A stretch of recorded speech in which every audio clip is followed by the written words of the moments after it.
little notes. This way. I pledge allegiance to the flag of the United States of America and to the republic for which it stands, one nation, under God, indivisible, with liberty and justice for all. Is there a motion for Tuesday's meeting minutes? I so move. A second. All in favor, please indicate by saying aye. Aye. Good morning. Good morning. Good morning to everyone. Thank you for taking time this morning to meet with me. I have the notes, Todd, that you had sent me on our request for funding as well as the recommendations, and there's not a whole lot below the personal services line. The only real adjustment that I would need to request would be in line item 400180, which is membership dues. We are a member of the Ohio Association of Domestic Relations Judges, and their dues just went up $200. So I'm already a part of that organization, and we just got notice of a dues increase. So I'd ask that that go up from $860 to $1,060.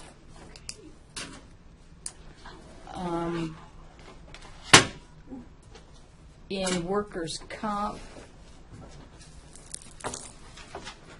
which is under personnel services, I believe, based on Beverly's math, which is always accurate, at least insofar as I'm concerned, based upon 2% of last year, what our workers' comp needs would be $8,823 instead of $7,800. Todd, I would defer to you to take a look at those numbers. Whatever it is, it is, but she seems to think we would be a little bit short. I'm going to give some money back to you. Ooh. Wait a minute. How about that lead-in? It is my understanding, and again, Todd, I defer to you, but it is my understanding that the statewide increase for judges, at least for Portage County, I believe that the state is picking up that excess. That's what they say. So if you want to budget more and don't need it, that's fine. But as far as I'm understanding, the line item that you had increased, it would be 311,000. You increased it to $22,640. That would actually be reduced down to 14, as I understand it. Yes, that extra is there intentionally for you to adjust some of your employees. It's not enough for all. That's at your discretion. That seems to be the biggest enigma this year. Every elected official comes in and doesn't have, I guess we might have been too secretive as to how we, I don't mean secretive. We maybe should have done more, I don't know, whatever job of explaining that initially. Okay. So you knew the purpose of it. Okay. Well, We gave a across-the-board amount, and then in addition to that, a small amount in each budget, which is represented here, so the elected official could decide if some haven't met job work that needed it, or some needed merit, or whatever. But it would be under your discretion. okay. Well, I guess that kind of dovetails into the next topic I wanted to discuss, which actually goes back to our conversation started back on July 9th. It has been a really long time since I believe anyone in the domestic relations court requested a refactoring of their position. So when we all met on July 9th, I had handed you out a very long sheet of paper indicating my employees, my 8 full-time and 1 part-time, what they are currently factored at, their hourly, their salary, their position description, and then just a really condensed summary of their duties. My request that they be refactored where I thought they would be, God bless you, moved to, and then the corresponding hourly and salary adjustments. My instruction from the board was to talk with Paul Janis, and so we started that conversation, and then Mr. Janis parted ways, and I believe that there was some issues in that position. I am happy to report, though, that I do believe I followed the instruction of the board. I have communicated with Janet Kovic and have forwarded all of the job descriptions for my office, even the ones that were not being refactored, to her. She independently refactored everyone, and to be quite honest with you, she refactored everyone to where I had requested, if not higher. And I'd like to go through those with you if I could. While I appreciate the discretion that you've given me in my line item, I believe it is fair to look at these individuals for their work. I do have, and also I would note that Janet told me that any lateral movement would not be a refactor that she would be concerned with. That would be completely within the board. And I would remind the board that I had approached them back in July for an effective date in July on those. Right. Okay, so I have 2 individuals who are properly factored or graded. I'm not sure what the correct term is. Those would need no change. One of my magistrates, Timothy Ludick, I'm requesting a refactoring from an ATT 4.5 to an ATT 4.7 based on his tenure at the office. He has been there 9 years. When I look at other like-type magistrates in the area, moving him to where I believe the rest of the pack is, I think is fair compensation, and ask that he would be moved. The net effect of that move to an ATT 4.7 plus the 1.5%, which has already been approved, would increase our salary line item only by $3,757.94. That does not include fringes. Beverly Lowe, as you know, is the glue of our office. She's currently MGO 509. I requested a refactoring to MGO 6-7. I will tell you that when I spoke with Janet, she said, well, I refactored everyone, not looking at where you wanted me to get because I wanted to do it independent. And I'm going to read from her email. Honestly, this position could be factored higher to an MGT 07 or 08 based upon her responsibilities. And I do ask that this board take that into consideration.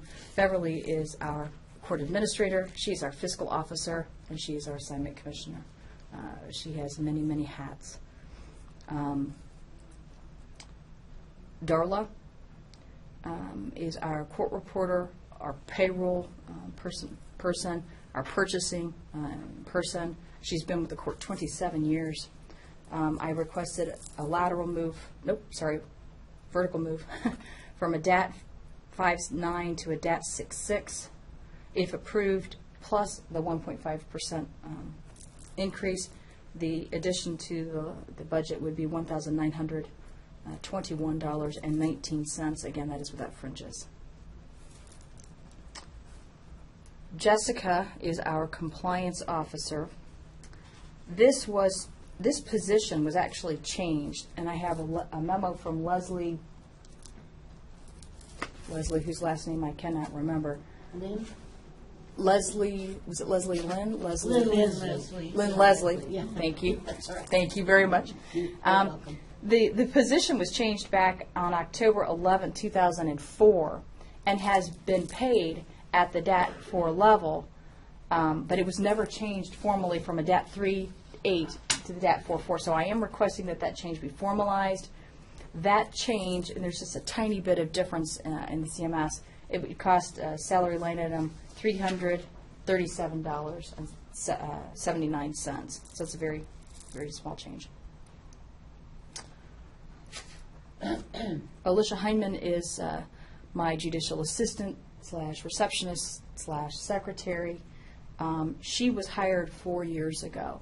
And Vicki, you were not here. Kathleen, I believe you were here. When was it? It would have been, I cannot remember the month, but I don't remember if What you were. year? I don't remember. It was about 4 years ago. So if you weren't sitting in that seat, my memory is that you may have been sitting right behind me. I was probably behind. But you were here for the conversation, and I know Maureen was on the board. We changed that position to a degreed position, and it has been that. So I'm requesting that it be refactored from a COM 2.9 to a DAT 3.4. Again, it was approved as that position, but just never refactored. The addition to her salary would be $4,391.30. I was remiss in addressing Beverly's effect on the budget. If moved to the MG6-7 plus the 1.5%, it would be $3,187.91. Those numbers would be different if moved to an MG7 or an MG8. We would need to discuss what the numbers were after that hyphen. But, again, I know some other offices have done regrading because it's fair to compensate people for the jobs they're actually doing. Those are the personnel issues for my existing full-time individuals. Just kind of ballparking these requests. I've got 4, 7, 8, 9, 13, less than 14. How did I do with that? Ms. Benito, did you address that, or did we? Did I? Oh, you know what? I was remiss in addressing Benny, and I do apologize. Benny was requested. Benny Ancinoli is our mediator. I had requested that he be moved from an ATT 4.1 to an ATT 4.2. He has been with our office for 8 years full-time, other mediators in like-type positions.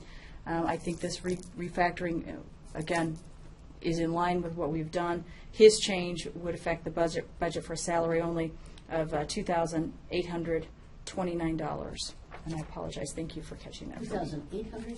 2,800. It says 787. We have 782 here, but it's Oh. actually 87. Those were without the 1.5. That's without, these numbers here are without the 1.5%. Right. Yeah. So, And the ones you gave us today is without the one It's beside. with, no. Yes, the ones I've orally given you includes the 1.5. This was prepared back in July before I knew about the 1.5. Okay. So these numbers are, if you want to go back and retroactively pay them, this would be what it is. But if otherwise, if it is just the refactoring effective January 1st, without any retroactive consideration, I've given you those numbers orally now.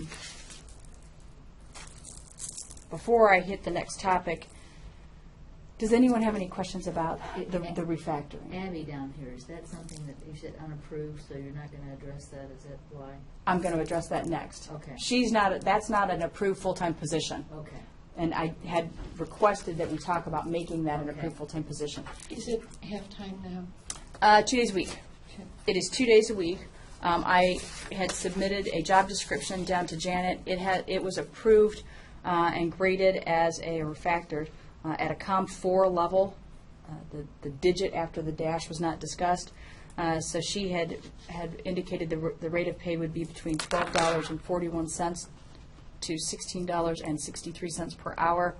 My request was that it be approved as a full-time position at a COM 4.6, which would be $15.07 per hour. That number does not, again, include the 1.5%. Keep that in mind. What I had indicated in July and would maintain is that the court would pay 20% of this position, if approved, to reduce the infringement on the general fund. Part of this position's duties include dedicated services to mediation, but they would also include services to the court that would make it eligible for 40 funding. On the 20%, the amount that you have here, does that include the reduction of 20%, the 31,345? No, I don't think so. The salary without the 1.5 would be $31,345. The amount paid from the general fund, again without the 1.5, is $23,729.44, and that's right in that center column. Okay, I don't have that in the. It's right here. Down in the notes, Kathleen, Right in the here. middle. Oh, over here, thank you. Sure. The older I get, the smaller font becomes. I've now reached the official age, I believe, of requiring cheaters. So that's my full-time positions right now. Abby it came in when Lisa Ashley, who was in that role, became an attorney. I'm actually really, really proud that of our staff that has matriculated out of our office. 2 of the young ladies have gotten their law licenses and have gone on to practice law. To me, I mean, that's just huge. I didn't have any personal impact in Right. doing that, but I think that that's a wonderful way for us to give back to the police profession. So that's the new position I am asking to be approved. As we had discussed all of these changes, laterally and vertical, in new position back in July, while I am an eternal optimist and would indicate perhaps it would be appropriate to go back to July 9th, I'm also a realist and figure that may not very well be possible. I would ask, though, that if these changes are approved, which I sincerely hope they are, that they are not meant to be a substitute for the 1.5%. They are meant to be a refactoring for where these people should be based on the work they do, plus the 1.5 that has been handed out. What is the amount that you pay now for Abby for the year about? I know I have that. And Kathleen, I'll be honest with you, I don't know that I can put my hand on it in any quick order, but I can get that to you. Could you kind of guess about? I can't. I don't, Okay. because it would be, What I'm trying to do is compute the difference in cost between what they're getting now and what they would if your requests were authorized. it's not costing the general fund anything right now. Oh, okay, so there'd be no cost to the general fund. Right now, there's no cost to the general Okay. fund. I pay for that Okay. out of funds So generated. you don't need to find it then? Okay. I was looking at the request that you made, and the total amount of increases, not counting Abby, because that's a new position. Yep. Was approximately 16 to 17,000, which would be covered by the 22,640. What that would not cover would be the additional $23,724 if Abby went to full-time. Well, I don't think, and correct me if I'm wrong, but doesn't that official salary, isn't There's only 6,000. there's only eight. Yeah, 8. 14,000 out of the 22,640 is actually what the county pays me. I see, but you're saying that it's between 14 and, the difference there The is difference, correct. Yeah, okay, so sorry about that. 8,640. okay, I got it now. So basically, it's an additional 10 to what you had line item there. Right. And again, it's my understanding the CMS stuff is way out of date, but I have looked countywide at every office and every employee and their duties. And I would hope that I bring a little bit of credibility to the table because, quite frankly, I could have asked for refactoring of every single one of my employees. And trust me, I would love to get everybody some more money, but quite frankly, some people, based on what they do, are factored correctly.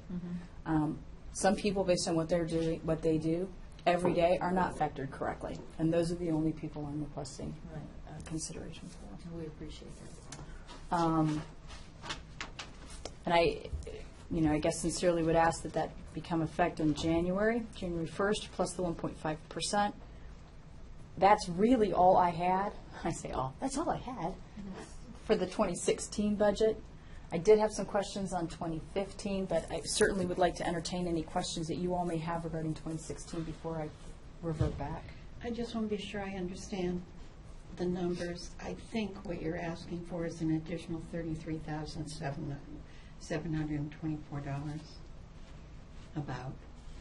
Is she on top of the 8 that you already have in here? That would be, yeah, that includes the additional 10,000 for discretionary raises, plus the bringing this person to full-time, which I think is 23,724. So that, if those numbers are approximate, but about 33,700. I think that would be in the ballpark. I would indicate as well that does not include fringes. So the corresponding line item adjustments to PERS and Medicare and unemployment, that's not included. What those are, I could do mathematically what it would be, but I have to know. I wanted to get the ballpark Yeah. figure. That's ballpark, absolutely. Absolutely. And I would be, again, remiss if I didn't indicate that we at one point in time had an extra staff position that was turned back in, and that job was about $40,000 plus benefits each year, so the job that I am seeking at this point in time is actually less than that. And that job was turned back in, I would say, at least 7, 8 years ago.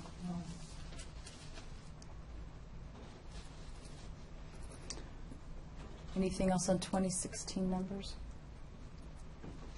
I do appreciate the consideration, though, and the recommendations that were made.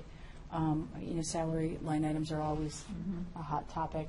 But Todd, I appreciate your work, and obviously the membership was something that I just found out about last month, actually. The questions I had about 2015, we did not put in a BUA for the 27th pay for Todd. You don't need to look at that. Good enough. That will help you. Which was my next line item. Our health care was really off. We're like $9,970 short. Yeah, you had a couple people move to family, and that'll be covered. Okay. And then our Medicare line item might be a couple $100 off. That's about it. That's for this year. That's for 2015, yes. Are they redoing the CMS? Somebody had told me. We plan to redo it. It's not complete. We've done some of it, but we need to complete it. Who's done The some? problem, Paul was working Oh, on was that he? at Okay. one point. the problem over the last several years has been that we just didn't have the money. I mean, to know that it's not, that it's certainly out of date, we all are painfully aware of that. And, Well, everybody's working with the same toolbox. We all know it's out of date, but to the extent that it is applicable, because it is what we have now, Right. it's applicable because it's what we have now. That's right. So, yeah, but it's important to be informed about it. So. and I appreciate that. And to be quite honest with you, it was an experience for me back in June and July when I was putting this spreadsheet together for you, to look at other light-type positions and responsibilities that people hold within the county. The CMS is important for a lot of different reasons, and I think the most important one is that we want to be able to attract and keep the best and the brightest. And the one way we can do that, one of the factors certainly, is that we have a competitive wage compared to other similar positions in government employment. Well, and I think that you bring up an excellent point, Kathleen, because if you, number one, if you can't attract the talent, your county suffers. Number two, if you bring someone in, but you can't keep them, the cost of turnover is astronomical. The training, the disruption to the flow, and it has a domino effect. It's not just within that office. Demoralizing as well. Sure. It's bad for morale of the entire office. Did I miss anything? We think you've covered it very well. Thank you. Thank you, folks, again for your time. If there is anything else you need, any more math, any more numbers, We know you've got them. I've got it. I'm happy to share. I love numbers. And Janet does have all of the job descriptions. Good. Good. Folks, to the extent I may not see you before Christmas, have a wonderful holiday. Enjoy your families. Same to you. Thank you. Absolutely. It's coming very quickly. Boy, it is. We have our first snowfall. It reminds us of Yeah, the there was season. actually some on the cars. Yeah. I'm looking out and seeing some on the rooftops. So as long as this is as bad as it gets, I'm good with No that. problem. No problem. According to the weather, the forecast, that you can, whatever validity you can put in it, supposed to get back up into the 50s this weekend. I know. We have fabulous. It is wonderful. There's only a small chance of snow on the ground for Christmas, they say. Of course, So that's maybe this will be a the long only. way out for forecasting. I'm okay with that. The older I get, the heavier that shovel becomes. Yeesh. Thank you. Have a wonderful day. Thank you very much. Thank you. Same to you. Joe. Thanks. It's a quiet morning here today. Yes. I'm sure to pick up. Do you have a lot more on your agenda? Oh, long day. We have Government Day too. Leadership. County. I will be doing that today as well. Okay. Educating people about our stuff. I think we're in the kind of the cleanup position. I think we're the last one. I suggest someone go get the leftover bag of candy. Candy always wins the hearts of everyone. Take care. Thank you. And Thank you, Paul. Thank you. Take care. Thank you. Was Brian out there? Amy? Todd, I sent you an email yesterday that what you had come up with would be excellent. Okay, good. Thank you. I never know how much detail to put in or leave out. You put too much in it, it's a 50-page No, document no, again. I agree. That was nice. It's a nice summary. I'd be happy to have that. Are we doing your agenda now? No, we've got Brian for IT is supposed to be coming at 9. Oh. And then solid waste. I don't want to run off and then Right. She'll Sure. be right back. have it show up. You have to come right back. Understood. What's Title 4D money? Title 4. Is that in her That presentation? has to do with mediation. The federal has money The that flows federal, down that's to the cover federal, some okay. of those costs. Actually, just recapping from Judge Gilletto's presentation, the figures on her spreadsheet, still would have to be revised upwards because of all the other 1.5 and then Correct, yeah. also, And I'm getting you guys a sheet of all Okay, and I'll yes, have that all right. in my figures. and also then fringes, did I hear her Right. say at the end? Yeah, she did not Needs, have yeah, that. Right, PRs so, and yeah, Medicare need put that- in there. Yeah. The numbers she gave us, though, like she said orally, do have the 1.5 in there. That's the difference in the numbers she gave Yeah, us initially. but we don't have nothing, No. yeah. And then the part-time position that she wants Full-time. full-time would be another. But I guess that position was filled and then they let that person go like 7 or 8 years ago. Is that what I understood? Or? I'm not sure if that was, they did lose a position. But you're not sure if it was that I don't know position? if it was that Okay. one, yeah. This This person currently works a couple days. Right, 2 And days it's a all week. paid for with that Title IV. Right. It's Abby, right? Yeah, Yeah. yeah. Did it used to be Lisa? Is that why that's called? That now? must be, yeah. Okay.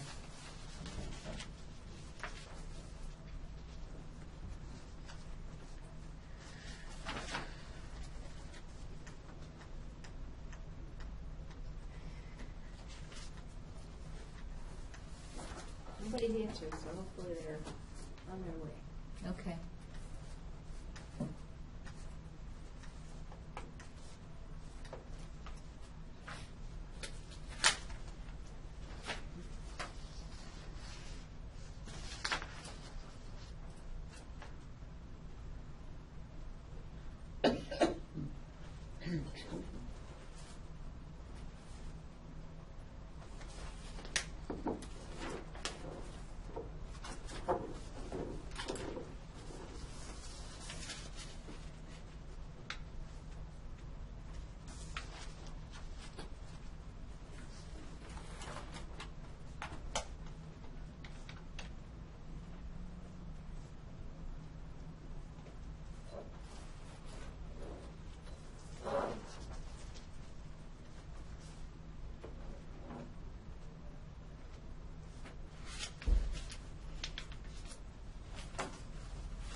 This next one should be easy because we're giving more they requested.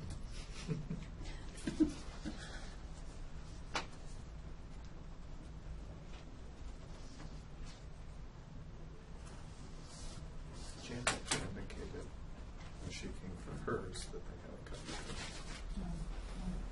And I don't know if she's coming. Who is that? Janet. Vicki, are you going back to your office? Uh-huh. I think Do she has to you take mind back bringing Just next Wednesday. one of those styrofoam Yeah. cups Oh, back? sure.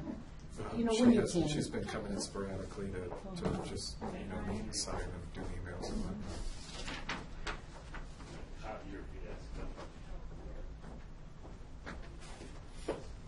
Morning. Morning.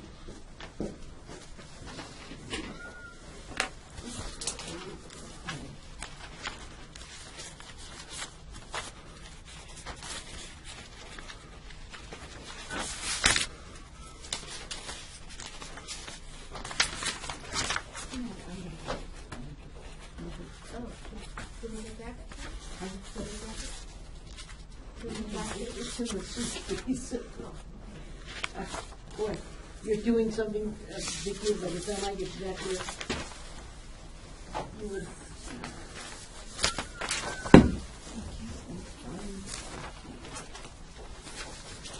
Well, it's nice to have you back, Maureen.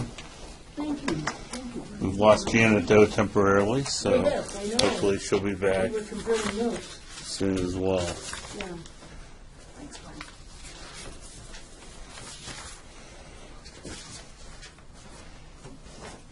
Thank you, Vicki. You're welcome. Okay.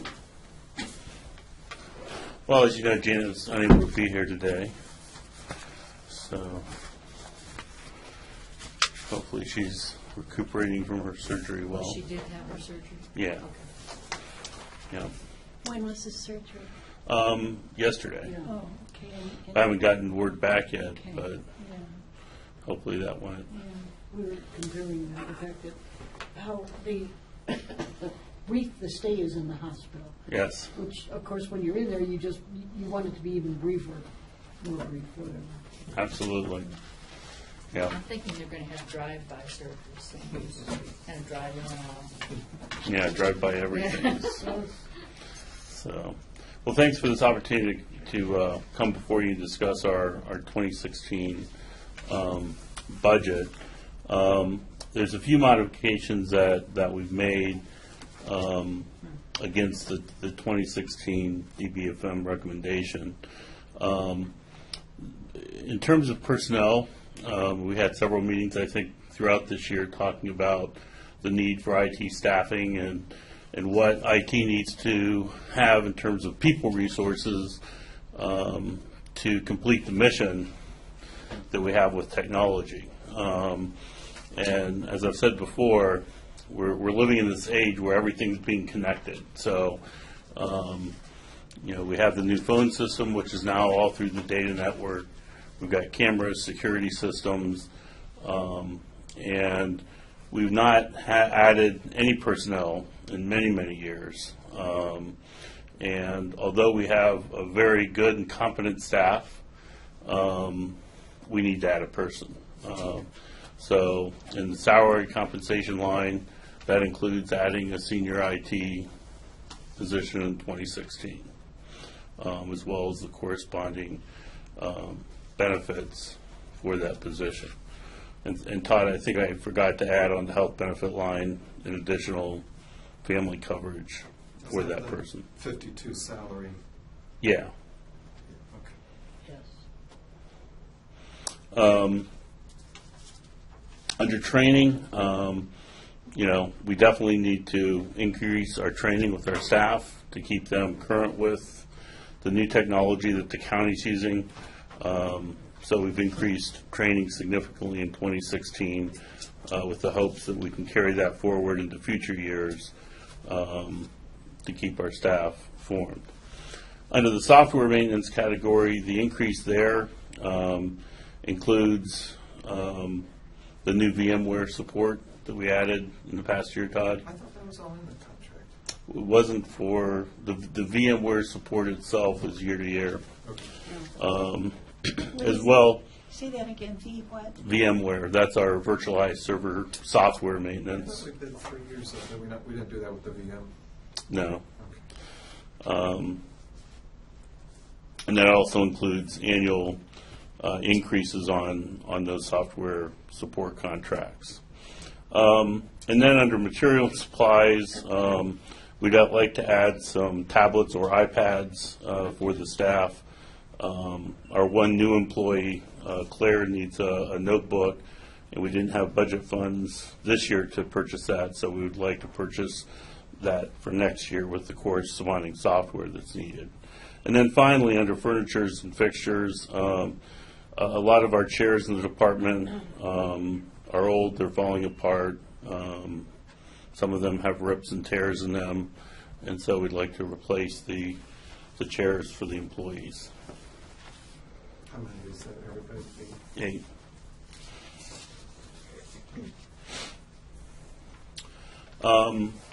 And then finally, we'll be submitting a budget amendment, but we have a shortfall for this year. And Todd, I'd like to get with you on it too, because as we go back and look at this, we did some increases where I believe money was supposed to be appropriated, but possibly it wasn't. We're waiting on John. Okay, That was the only one that hasn't been yet, and then the 27th pay okay. still needs it. Oh, it's not in there? No. Okay, so I had calculated With that in the 27th, that'll be shortage. taken care of. Right. Yeah. Did you say that? The 27th's coming, that'll be the 10th. We're going to do the 27th pay into everybody. Okay. So that shortage will be And then much John, less. yeah, and then John, actually, was it Sean? I think it was Sean, Sean's right. increase. So we'll that number will be considerably less then. And then we have the VMware software that I talked about. That support actually kicks in.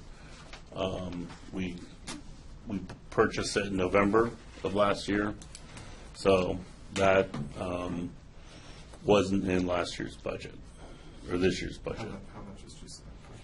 I think that's 6,000, and then there's 11,000 for our web filtering software that we don't have the money to cover in our budget. So the 37,770 will be much less. Are you still talking about the 15 budget, correct? The short on this sheet, yes. Short. So what was the total amount that's short?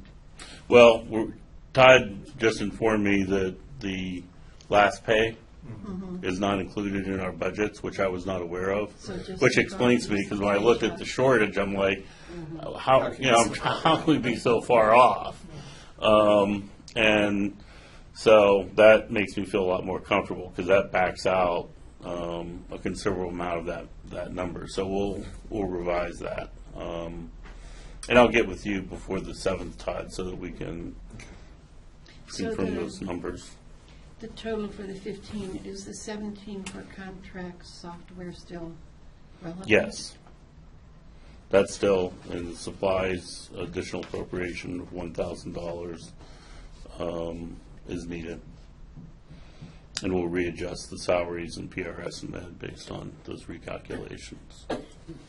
The one question I had too, Todd, I saw that on your recommendation back to 2016 under the telephone, Right. that's just zeroed out, right? It'll So, be same okay, things this year, we're just waiting for the new system, so we know the exact bill. okay, And then 360 also okay, is currently zero, but would be put in. okay.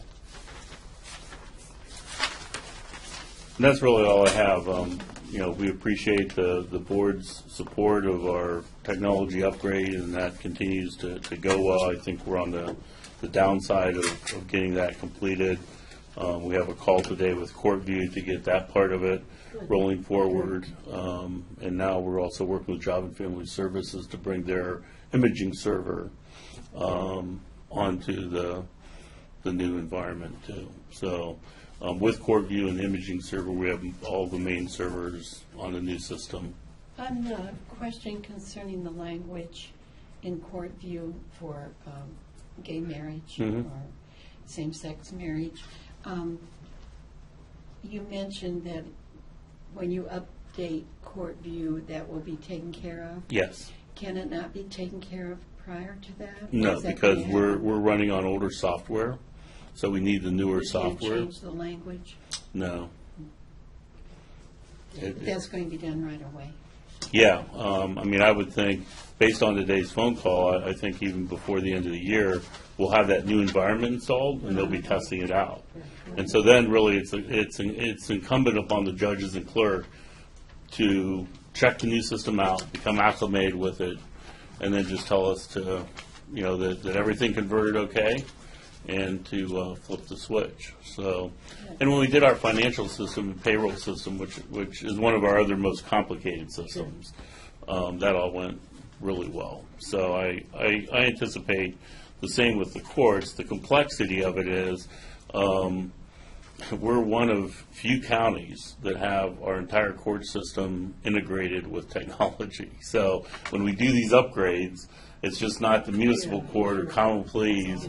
It's all of it at one time. So, but the beauty part of it is that it is integrated. So in our county, if you go to get a marriage license, you have an arrest warrant out, you're probably going to go to jail before you go to the altar, or at least pay your fine because of that integration. When somebody steps up into probate court, and you have a warrant for your arrest, you know it. So, and when you owe unpaid fines against many of our courts, the judges sitting in a particular court are aware that you're not current. So So if you say I do, you did.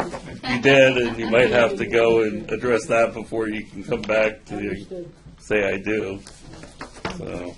Ryan, I guess it's somewhat of a digression, but how are the demos going? I mean, I know how they are at Board of Elections. I was talking with Faith this morning, but are you part of those? Yes, both Claire and I myself. would think you would be. Both Claire and myself Yeah. are sitting in on all of those, and I think those are going very well. I'm impressed with the Board of Elections and the questions that they're asking and the scrutiny, and I'm impressed with the vendors, too. I mean, and all of these systems that we're looking at have to be vetted by the Secretary, have been vetted by the Secretary of State.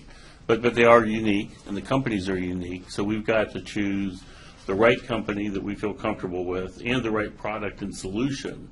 But we are seeing some really current technology that really not only improves, I think, our voting process, but our interaction with citizens. We saw a system this week where if a citizen isn't sure where they vote, the Board of Elections can pull it up and send them a text message that will not only tell them where their poll location is, but even send a Google map with directions. And that was just really cool to see technology that takes us, into the 21st century, but really helps to improve the lives of our citizens and our interaction with them and the different services we provide. So those are, I think that they're going well. And they're very, we started Monday, and we had one Monday and one Tuesday. We have one right now that I've got to adjourn to as soon as I leave here, but they're going well. We were told that the one on, I think it was the one on Tuesday was, or Wednesday maybe, was canceled. I think there's one we've done, so far we've done 2 poll book demos this week. There's one more remaining that they've had to reschedule with that vendor. But today we're starting with the voting system demos, and then there'll be 2 more of those. So, And we'll have the opportunity to see those as well. yeah, that'll be, Faith and Terry, I'm sure, will communicate with you.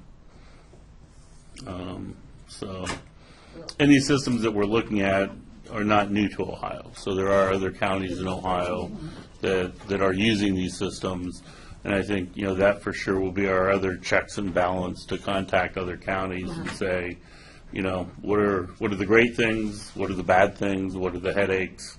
Would you make the same decision today? So I think we're well on the road to addressing the technology needs of the Board of They're all in a Elections. very tight time frame. Yes, very tight.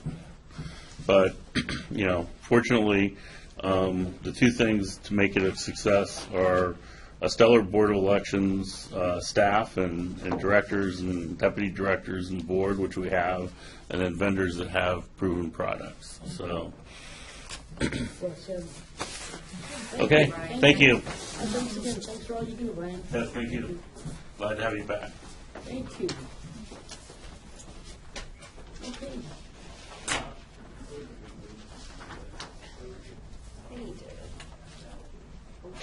Oh, he's got to do.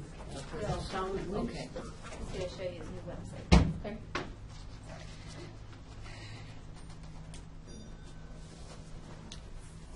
Is this for solid waste? Yep. Oh, okay. He wants to show you the new website. Oh, okay. Oh. So, I guess we can adjourn as recess as county commissioners and reconvene as solid waste commissioners? Are Is they he here? coming in? Yeah, They're not due till Oh, they're not 9:30. here? He's not here yet, I don't think. All right, well, then maybe we can, Maybe some correspondence. yes, we can certainly do that.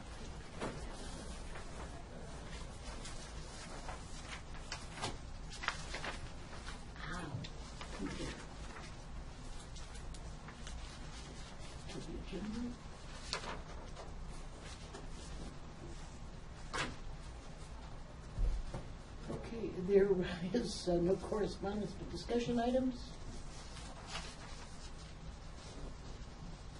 This is the invoice from the Commissioners Association of Ohio.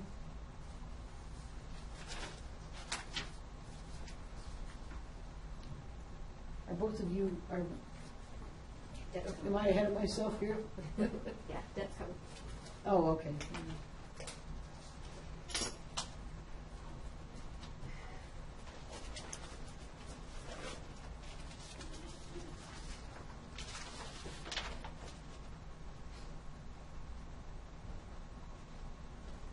Everybody wants money.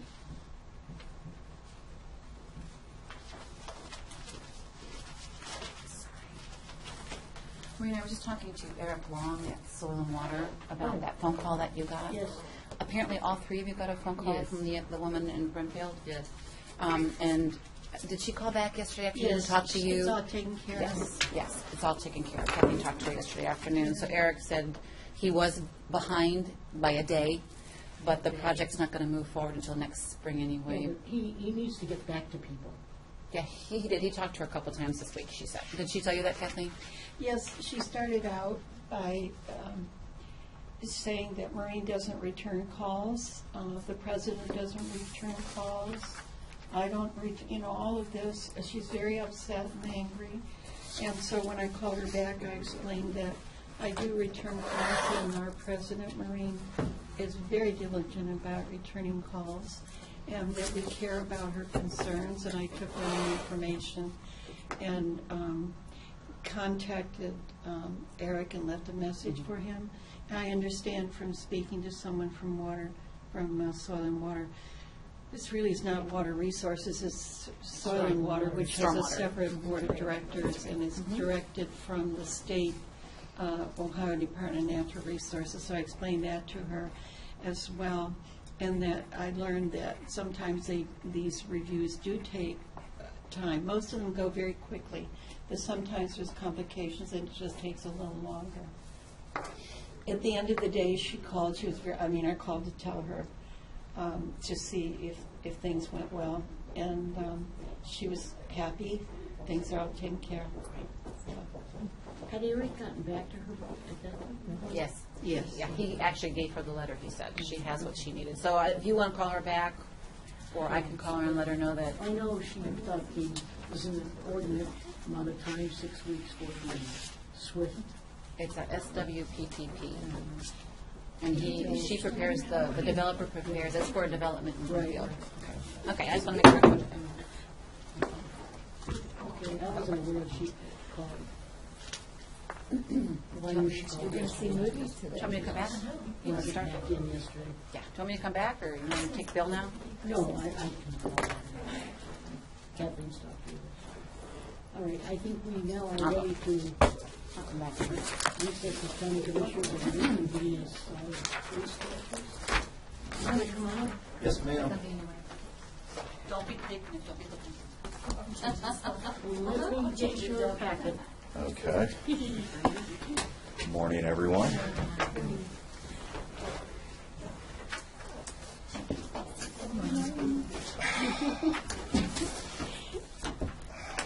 Okay, is there a motion for the approval of the November 5th, 2015 meeting? I so moved. Second. All in favor, please say aye. Aye. Okay, I think we will turn over the resolutions to you I and make a motion to approve the December 8th, 2015 bills as presented by the county auditor and reviewed by the Department of Budget and Finance. Second. any further discussion, roll call please. Kathleen? Yes. Yes. Yes. I make a motion to approve the December 8th, 2015 journal vouchers. Second. Any further discussion? Roll call please. Kathleen? Yes. Yes. Yes. Motion to approve the December 8th, 2015 then and now certification as presented by the county auditor. Second. Any further discussion? If not, all in favor, please indicate by saying aye. Aye. A motion to approve the December 15th, 2015 bills as presented by the county auditor and reviewed by the Department of Budget and Finance. Second. Any further discussion? If not, roll call. Yes. Yes. Yes. Motion to approve the December 15th, 2015 journal vouchers. Second. Any further discussion? Roll call. Kathleen? Yes. Yes. Maureen? Yes. Motion to approve the December 15th, 2015 then and now certification is presented by the county auditor. Second. Any further discussion? Yes or no? All those in favor, indicate by saying aye. Aye.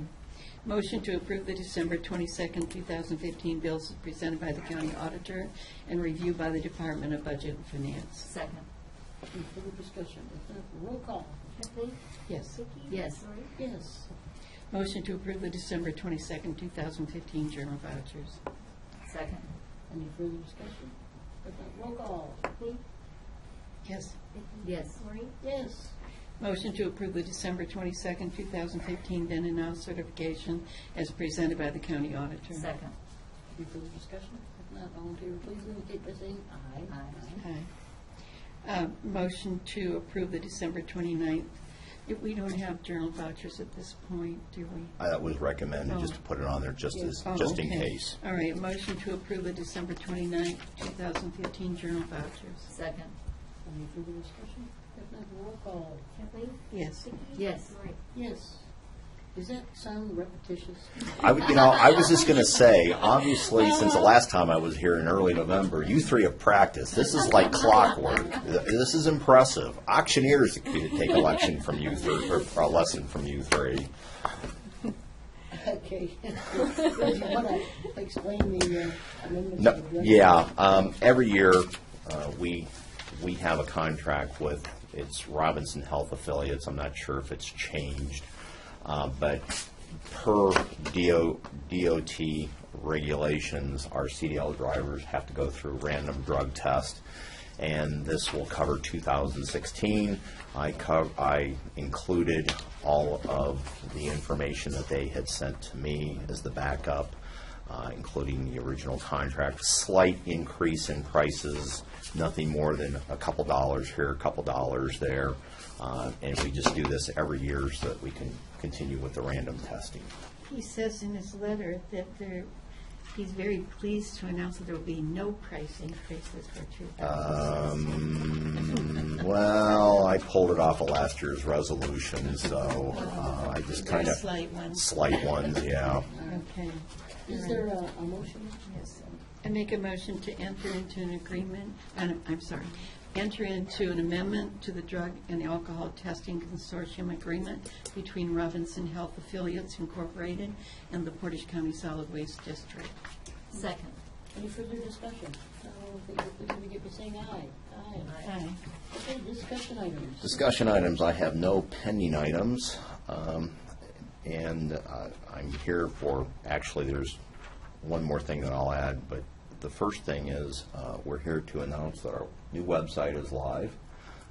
It is a huge improvement over the old one.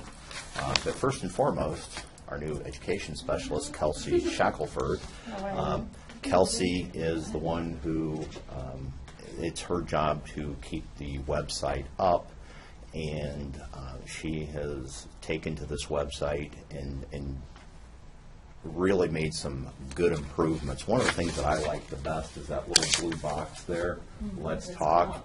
That's an interactive portion of the website, so if you want to ask a question, you can ask the question, and that goes right to Kelsey's email. So if anybody has insomnia tonight about 2, 3 o'clock, test it out, right? I'll But- be there. I'll be doing it. Yeah, but Hi, Kelsey. but it has a lot of different things.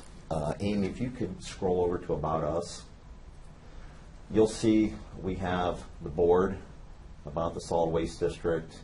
The thing I like the most is Meet Our Team. Oh, that's awesome. I don't have a staff. We have a team. Yeah. Did it come up? There we go. So the ugly guy in the left-hand corner is me, and then what we're doing is so that when we go out, people can associate name, face, and voice. We're talking Alex Bolton, our compliance officer, and it's an option for the members of the team. That's entirely up to them. whether or not they want to have their picture on the website, but I figured as much as I don't like having my picture taken, it'd be a little bit hypocritical for me to ask others when I did not participate.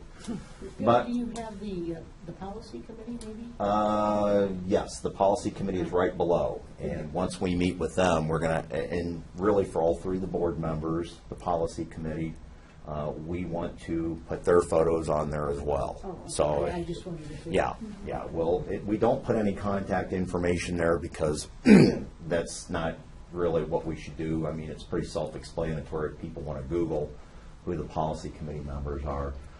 But there is just a wealth of information on this website. We had a company out of Stowe design it originally, and Kelsey's first day on the job, we met with the company that designed it, and I think the designer was expecting to spend 2 hours explaining how to do the website. Half an hour, she looked at me, she goes, "We got a good one here," and pointed to Kelsey. "I'm done." She knows what she's doing, so that's good. We're going to keep it fresh, up to date. The homepage will change often, especially when we do something with the new trucks or things like that. We just don't want the same homepage all the time. Right. You know, I can't help but reflect back on like the policy committee.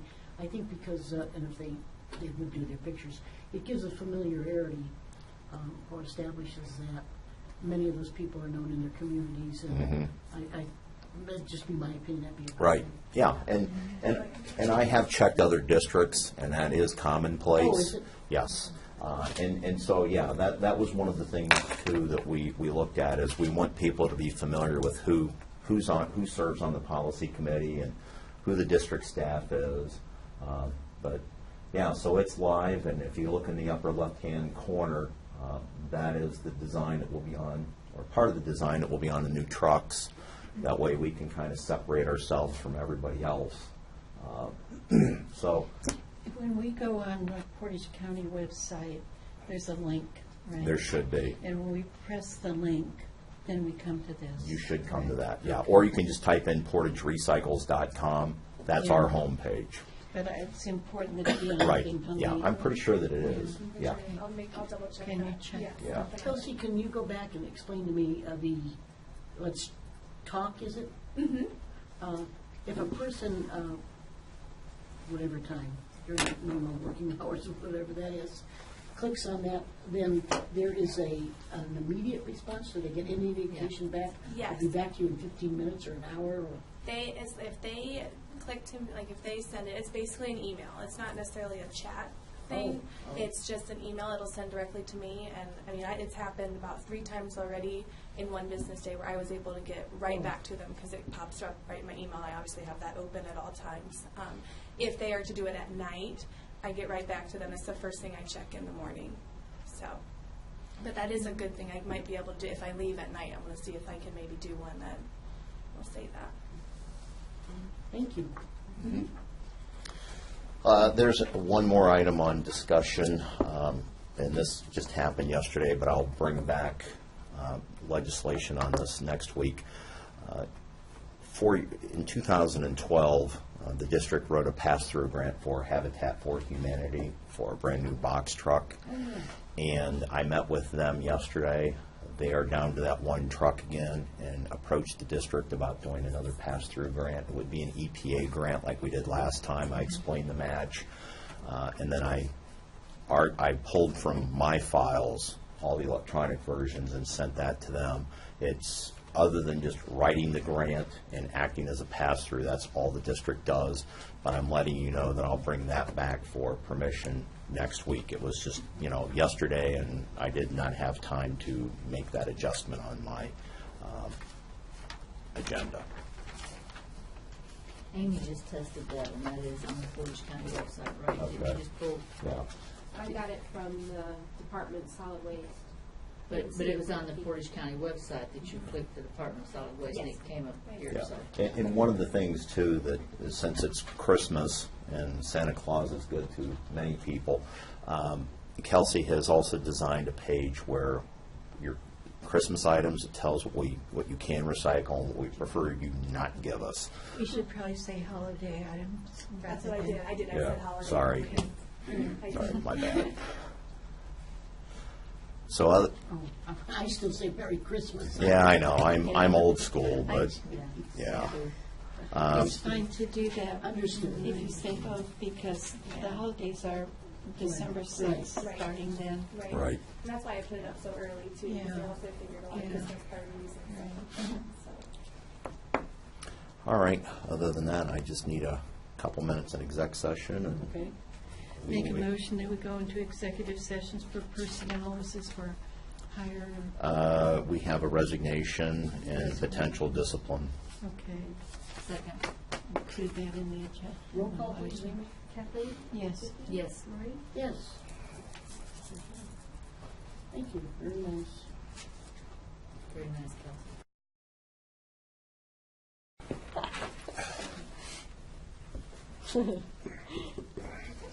This is the one thing I don't like about winter, I gotta load up with a coat and scarf Oh, I and everything know, else. I know. Motion to exit, 5 seconds to the Motion to exit, Kathy. I'll have you start. Yes, before. a motion to exit the executive session. Second. Roll call.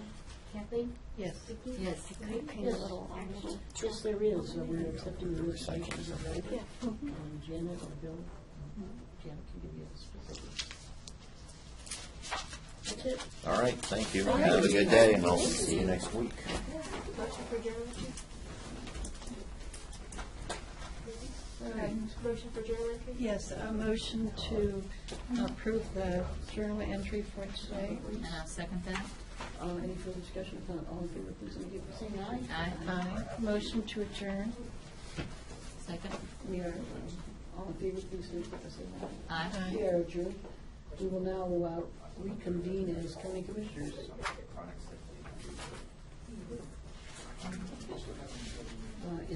You want to, we need to get into the practice of waiting for Deb to come back in for all of these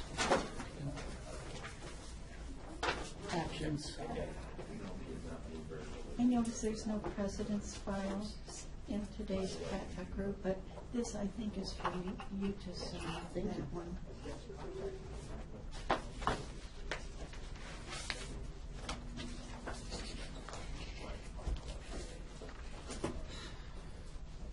Again, hi, Deb.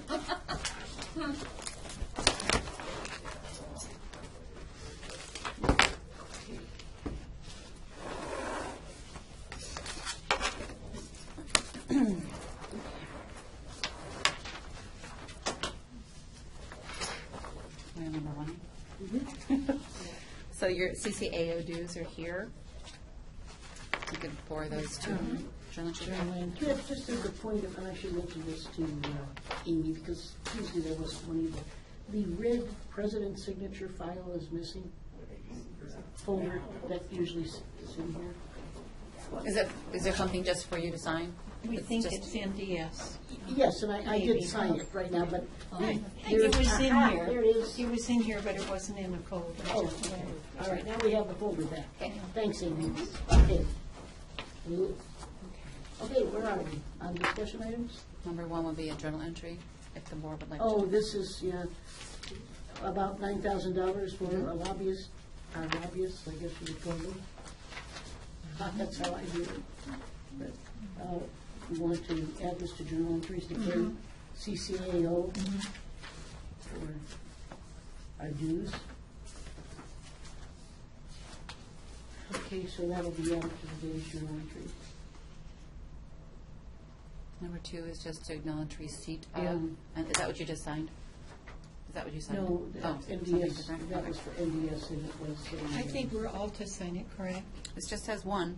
Oh, because Just for one. I signed in the middle Oh, of the well, we can, line. that's okay, we can all sign it, and then we'll just put board commissioners on the bottom. Okay. So that would be a journal entry, acknowledge receipt. Okay. Now, it isn't that to Todd, did you want Janet to get a copy of this? I'm sure she knows, correct? That, It's probably a good idea, just in case. Are we ready for three? This is regarding the appointments to NEPCO, and our current, we have two people, right, Eric and James. Well, Jim Billy are in checking. Neither one of them have attended a meeting in over a year. All year, 2015. Yeah, and therefore, it would seem that They don't want to be there, they obviously. may not have the time or they don't want to be there, so I would think maybe we could find others that might want to be there, and I don't know where we might end up here with Jim Greener, but I would think he would be excellent, but that may not be appropriate. But I wonder if we have a little bit of time, maybe we can try to find people that really are interested and want to attend. My view is that this is so critical for this board to be represented because the NEVCO is about water quality, and so Soil and Water certainly should be interested and should have someone there. And I'm just wondering if maybe one of their board members, there's a board of trustees for Soil and Water, maybe one of the board members would be willing to serve. But I would like to find out from Jim or Eric why they're not attending the meetings. Are they aware that they're members? Oh, I'm sure they're aware. Yes, every year, what I would do right now is send an email out to everybody saying, are you willing and able to And do attend? they answer? Yes. Oh, yes. If they say they Yes. are, and Yes. and And Are the they board being appoints them. notified of when the meetings are? I'm sure, I mean, you get your notifications, they're very good about sending notifications with a complete agenda, so yeah. So maybe we should talk to Jim or find out why they're not attending, and I think someone that's directly involved with that should be there. I mean, this is, I don't disagree with that, but if we have people that haven't attended in a year, and we can ask them, but I don't want to be placated and be told, oh, you know, No. I am in Hearst, I'm going to go, and then have no one representing us for a very, as you say, Kathleen, critical area, and maybe it's time or lack of time. Well, should the other folks on the board be asked then? I mean, like, who would be You know, interested? why don't or we, how? I guess we I can typically ask do Jim. that, Yeah, I yeah, ask just everybody, yeah. Does he and have then a I'll call him board in member particular. that would Okay. Yeah, be who's willing? interested? I would do that, And and then I'll bring it back on the 10th. okay. we have people like, again, don't think of Jim Greener. Right. Mary Greer, Well, Mary Greer would be excellent too. Oh, George absolutely. Sosby. Yeah, if they have the time. Right. and I'm sure they have information. Okay, we will, I'll come back. come back, Deb, yes. But we will wait for you to come back. Joanne? Charles Not is here start for with the that. exec session, but I will go first with Okay, let me get my you- short agenda. Let me get you that.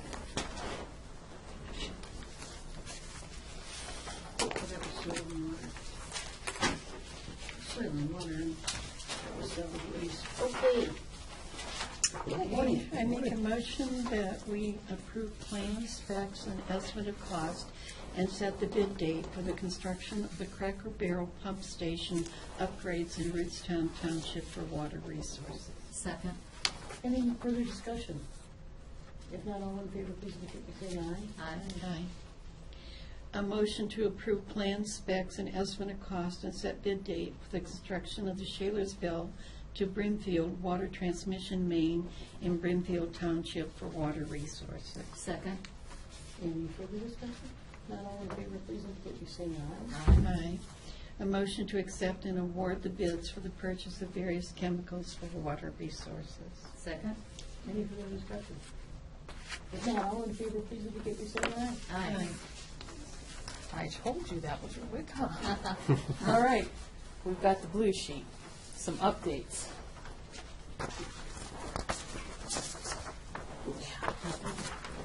Thank you. Okay, a couple of changes or updates. The motor pool, I reminded Joe that we were still kind of waiting for their short version of the sites that they visited back in the day and so forth. So that's just, and it had totally slipped their mind, so they're going to get back on that. I'm very happy to say that on number 3, the vacancy, I have a tenant who would like to rent. Great. It is called Sly Bail Bonds. It's Mr. called what? Sly Bail Bonds. Oh, Sly.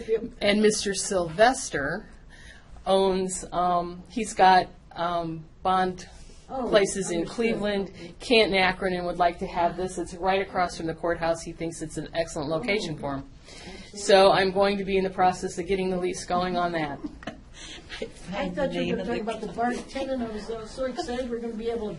Yeah, not the bar 10 yet. We're still no, working I on. see. Everybody looks at it and then they just kind of never call back, So I assume that he's telling us that Sly is his abbreviation of his name.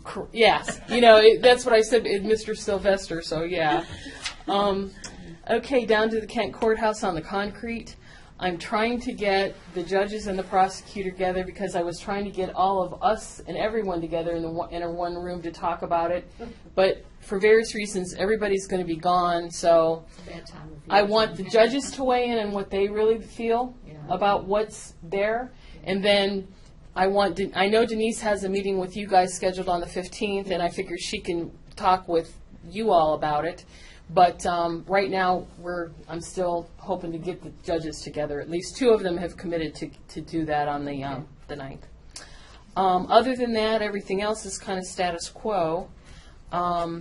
I do believe, however, that the coroner's office will all be renovated successfully and done hopefully before the end of the year. The windows, the block windows and the windows got in and got changed, and the first comment was, we can't even hear the railroad train anymore. That must be how bad the windows had been. So it's much quieter so far for them. So the train is kind of a dead issue. And so, apropos for that building, right? So, tell us what's been done. The bathrooms? The bathroom had all been retrofitted. The heating, air conditioning person has come in and now cut the spaces for what they're going to be doing there. And that is supposed to be going on as we speak. Once they put the new stuff in, they'll take and remove the old. Now that they have that, the duct areas cut out, the carpet person can come in and finish his work. And he also is the linoleum in the kitchen, and they can move everything downstairs to get that area free to do the linoleum. The outside entrance has been done already. Let's see, what else? I don't know, but it's Storage downstairs, do they have, or upstairs? both. We've got stuff for everything, but they're not going to put those in until the carpet goes in, and then once the linoleum is in, or needs to go in, and they've got the furnace piece in and the other old one out, they can put the shelving downstairs and move the stuff down there. And then they're going to have a nice little, living room area for Correct. council. Yes. We've located a used couch that, within the county here, that, is going to be perfect, so I think so. It should be real nice, and I'm thinking it'll all come together before the end of the year or shortly thereafter. Okay. Pleased to hear that. All right, the next thing we have is a personnel executive session. A motion to go into executive session for personnel concerning A is it potential hiring, hire. potential hire. Second. Yes. Yes. Yes. You probably have yours.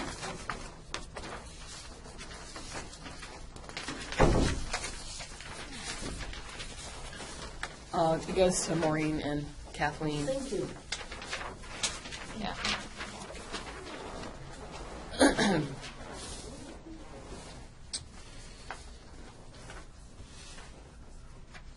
Okay. To wait until the.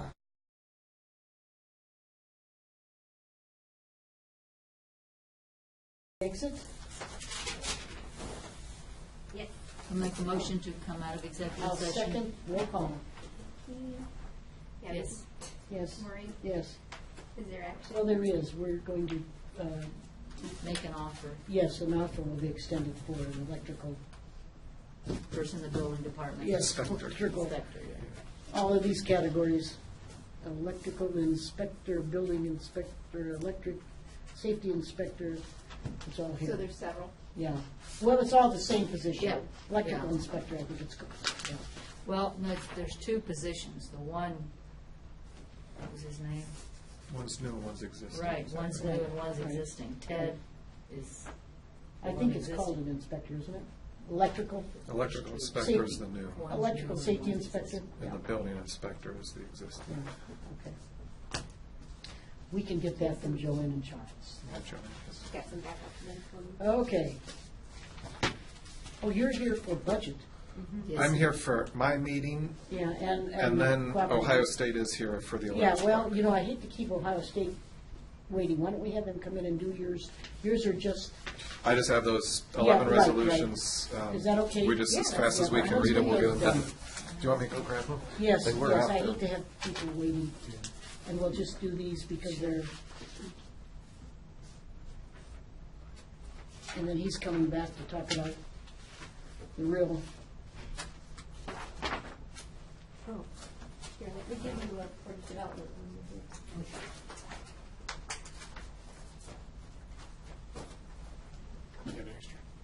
Yeah, I need one more. that was just too long. Okay. What, let's see.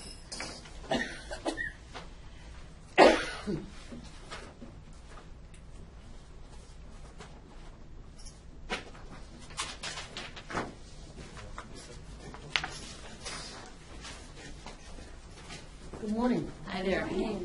How are you guys? You know, we just have a little business to conclude with Todd, if you don't mind. Oh, sure. Sitting, yes, oh, no, you don't have to go out. I mean, sit right where you are. We don't want to, okay. Okay, Motion, shall I go ahead and start? Yeah, these are just cash returns, All right. cash advance returns. A motion to approve a cash advance repayment from Fund 3141 SAPCW Bond 1997 to Fund 0001 General Fund at the rate of $276. Second? any further discussion about roll call, please, Amy? Kathleen? Yes. Yes. Maureen? Yes. A motion to approve a cash advance repayment from Funds 3141 SAPCW Bond 1997 to Fund 0001 General Fund at $393. Second? Any further discussion about roll call? Kathleen? Yes. Vicki? Yes. Maureen? Yes. A motion to approve a cash advance repayment from Fund 3141 SAPCW Bond 1997 to Fund 0001 General Fund, the amount of $377. Second? Any further discussion about roll call? Kathleen? Yes. Vicki? Yes. Maureen? Yes. Motion to approve a cash advance repayment from Fund 3141 SAPCW Bond 1997 to Fund 0001 General Fund in the amount of $572.03. Second? Any further discussion about roll call, please, Amy? Kathleen? Yes. Vicki? Yes. Maureen? Yes. A motion to approve a cash advance repayment from Fund 3141 SAPCW Bond 1997 to Fund 0001 General Fund, the amount of $800. Second? Any further discussion about roll call? Kathleen? Yes. Vicki? Yes. Maureen? Yes. A motion to approve a cash advance repayment from Fund 3141 SAPCW Bond 1997 to Fund 0001 General Fund, the amount of $562. Second?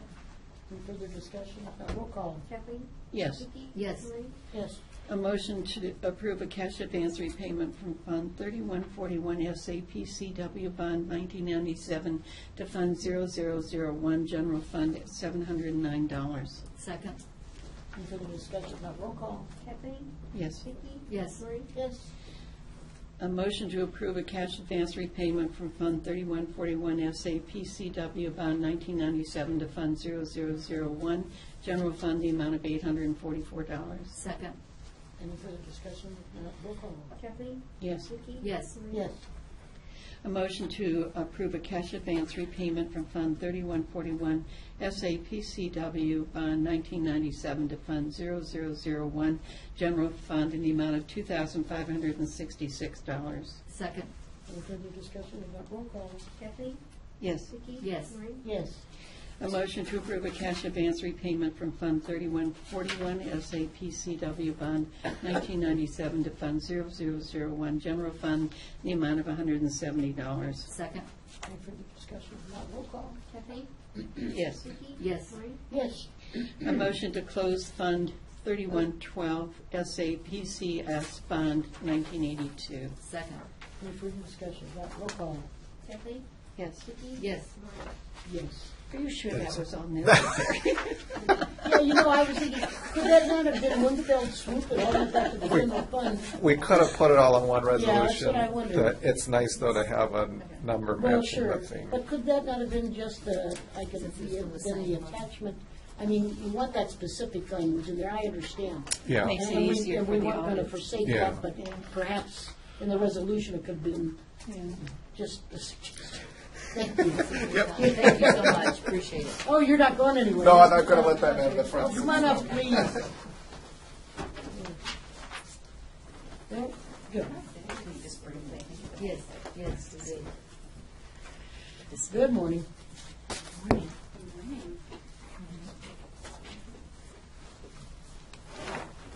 How is everyone this morning? Wonderful. Good, good.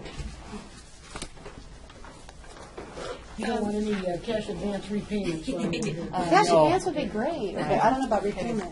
No, understood, but cash will take. Absolutely. Thank you. Thank you.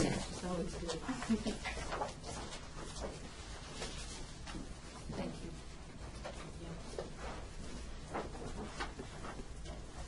Well, thank you for taking time with us today. I know I've met each of you at different times, but just for memory recall, because I know I struggle with that all the time.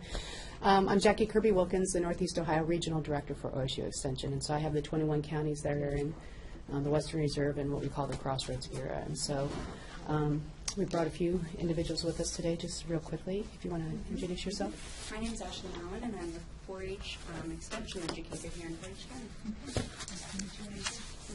My name is Pam Powell. I am the volunteer master garden coordinator.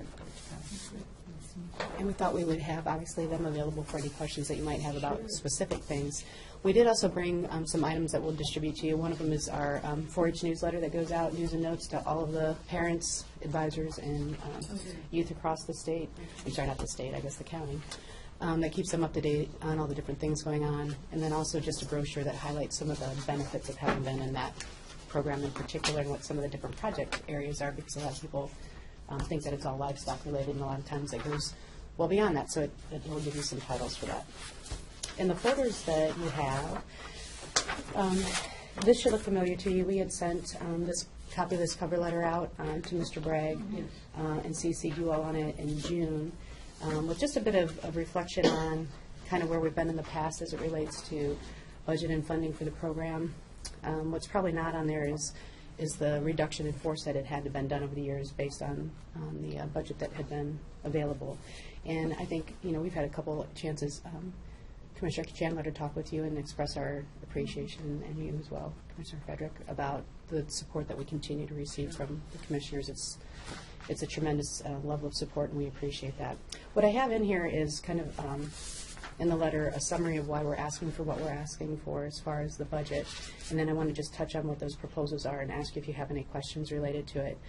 But we have been fortunate enough to get Ashley as our 4-H educator. She's grown up in this area and has done a lot in the area of outdoor recreation and positive youth development, and has been, I think, a great burst of energy. Our office is exploding as far as the traffic that comes through there. The number of volunteers that we have, increase in numbers of youth going through that program. And then we also, of course, have our master gardeners who have been doing a tremendous amount of work above and beyond what a typical volunteer would do without having an ag and natural resource educator in place to offer support for that position. And so we did bring a few stats. I don't want to keep you guys too long, related to the types of calls that we're getting for that and the demand related to some of those things. So our proposal is really aimed at being able to increase the number of hours for our office associate. We hired a new associate. We'd been working with a volunteer really before that for a little bit that had been funded mostly by 4-H fundraising on our behalf for a couple years. But we were able, with the budget that you gave us last year and some of the grants that we've been able to go after and gain some leverage to bring in a part-time office associate. We've had our door open 3 days a week. Within that budget, we'd love to be able to increase her hours and stay open 4 or 5 days a week, as we get lots of people wondering if we can kind of expand that and have the doors open. In addition to that, we'd love to be able to have an option of bringing an agricultural natural resource educator back into the county. We had that obviously a few years back. There's still a huge demand for it. I have provided to you, and certainly we don't have time to go over it today, but I tried to bullet and bold items in here so that you're fully aware of what an ag and natural resource educator actually can do for your county. Some of those highlights, I know a lot of times people think about the weed and insect identification, but we also do invasive pest management, plant and health diagnostics. We work not just in the area of farmers that are larger farmers who we know kind of reach out to the certified crop specialists. But Ohio State actually is the one doing a lot of the training for those crop specialists. And then in addition to that, we do a lot of the pesticide application training that's required by the state. We've also started with the Farm Bill and doing the fertilization certification training. And so for Portage County, on many of these items, we've had to reach out to our adjacent counties and having educators who are already kind of inundated with demands in their own county doing additional things for us. Oftentimes not within our county boundaries because we can't always bring them here, but also without being able to give them any type of cost recovery for the time that they're spending away from their counties. And we feel at some point we got to not take advantage of the good graces of those taxpayers and the county commissioners in those counties as well. So this is just a nice summary to help you understand all those different types of things that they do contribute in many of the counties. And then what I have here as far as the budget proposal, we had the current column for what we're obviously currently receiving and how that's being spent. We've got proposal number 1, which is really just an increase in the hours for the office associate. So you can see that that would bring our personnel costs up to about $57,000. And then we've pretty much kept the budget as it relates to expenses for operating expenses pretty level, just slightly increased for any of these proposals. Proposal number 2, the primary difference there is that it would increase the budget to cover a part-time ag and natural resource educator, so 20 hours a week. As we all know, nobody in extension works those regular hours, so that's probably a 30-hour week person for you. And then proposal number 3 would be what that would cost if you had a full-time ag and natural resource educator. We've done a lot in our state over the last few years as far as training our folks to go after additional grants and opportunities for cost recovery and fees for service for those things that would be done for private groups as opposed to things that are open to the public. And so we really come a long way, I think, in being able to leverage the dollars that commissioners give us toward advancing and expanding the program, which would cover more program assistance, maybe a program coordinator for ag and natural resources and things like that over time. We were able to save some dollars. As it relates to our copier, we had a horrible lease. I'm not sure how we got into that. Maybe 6 or 7 years ago. We just redid that through Uniprint, through Uniprint on campus. So we get an economy of scale through the university. So you'll see that that's going to drop pretty significantly. We were also able to move, as you know, and I think, Kathleen, it might have been based on a recommendation that you gave us to work with Mark. And we're currently in, I forget the name of the building. Within an office. It's the Rock. Yeah. Okay, that. But he's been very generous. I think we pay $200 a month for our rent. He's also given us the opportunity to move into new offices if we expand without any additional charge. He was helping us with looking at copier renegotiations, and we're working with him to do some collaborative grant writing with the other nonprofits that are within that building. And so lots of good things I think are happening on that level.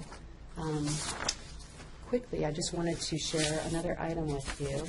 This is a more expanded understanding of our budget. Give you a few more details. This is what we track every year for each of our counties. And it will start with kind of the trend from year 2008 through present, and then what our estimate is for this next year, and 2016, and then kind of off into 2017. And so as you can see, across the years, we were at about $286,000. We've been receiving $75,000 for the last 4 years. This is an indication as estimated for 2016, what the costs are broken down by personnel at the top, and then our office expenses, and you can kind of see how we've really tried to be very frugal as it relates to a lot of those, cutting a lot of those, and then making up the difference in some of the operating costs through the grants that we've been receiving and the cost recovery that we've tried to do through fees for activities in 4-H. Again, trying to be a good steward of those dollars. You'll see in the far column what the estimate is for 2016, and then also where we're starting to see a need for that increase request. We have, obviously, as everybody does, increases in the cost of personnel over time, especially as it relates to health benefits and other types of benefits related to that.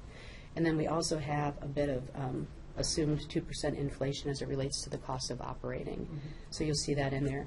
We've done a really nice job, I think, of making that work as long as we can. But you'll see that we're estimated to maybe overspend next year by a cost of about $4,600, and then we're expecting a slight increase each additional year. So that's kind of what brings us forward with this request for an increase. We're certainly able and willing to answer any questions that you have, and also to just recognize that we understand where lots of counties are financially, and so if there's any point or level that you can see to be able to increase our budget as it makes sense for your budget, we're very appreciative of that. Wow, covered an awful lot. You did, you certainly did. Very succinctly in a very short period of time. The last thing I would bring to your attention is we brought a copy of our hotline sheets for Master Gardeners. Can you kind of just quickly speak to what might be in Sure, there? actually, I can just throw some numbers at you if you like. You've already had a bunch, why not? It's early. You got lots of more number space probably ready to go. If you want to use those. Oh, okay, sure. So we have, as volunteers, we're all volunteers for the Master Gardener Program. We touched the lives of almost 3,000 people in 2015, and we're not done with our programs this year. So we really make an impact on the community, but with an A&R person, we really could expand that dramatically. We've donated over 4,000 hours of our own time to make these things happen. We have gone through over 1,000 hours of continuing education so that we can go out into the community. The problem is, at this point in time, is the lack of someone to oversee the program. I'm a volunteer coordinator. That means I don't know what I'm doing. I do not have the knowledge or the skill set to be able to do this. I also don't have access to OSU information, but an agricultural natural resources person would have that.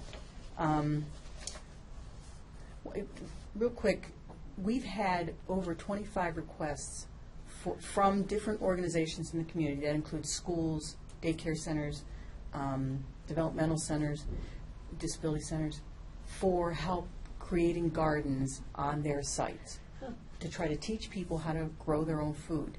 And with food insecurity increasing everywhere, one of our missions is to do that. But unfortunately, we don't have someone to oversee the program, so that's very, very difficult. We've had to refer people to other agencies because we don't have an agricultural and natural resources person.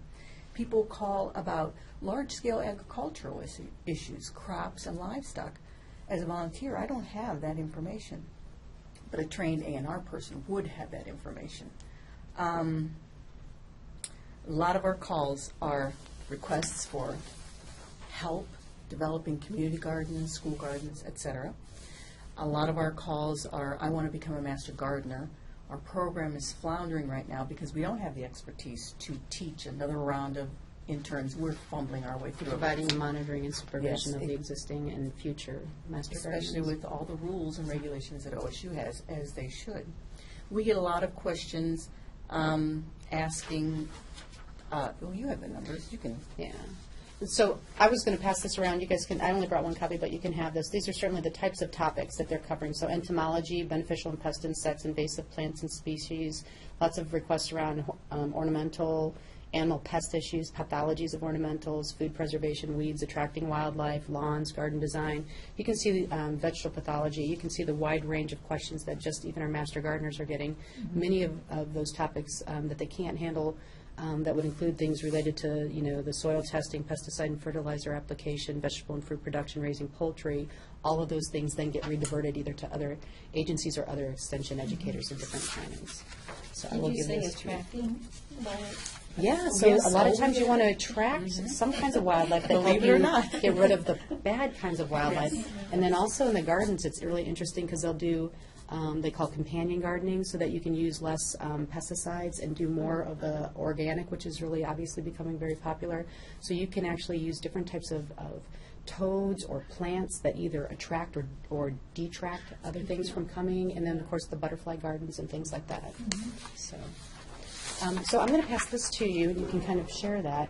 The other thing is just... We can make a couple copies. Okay, that would be great.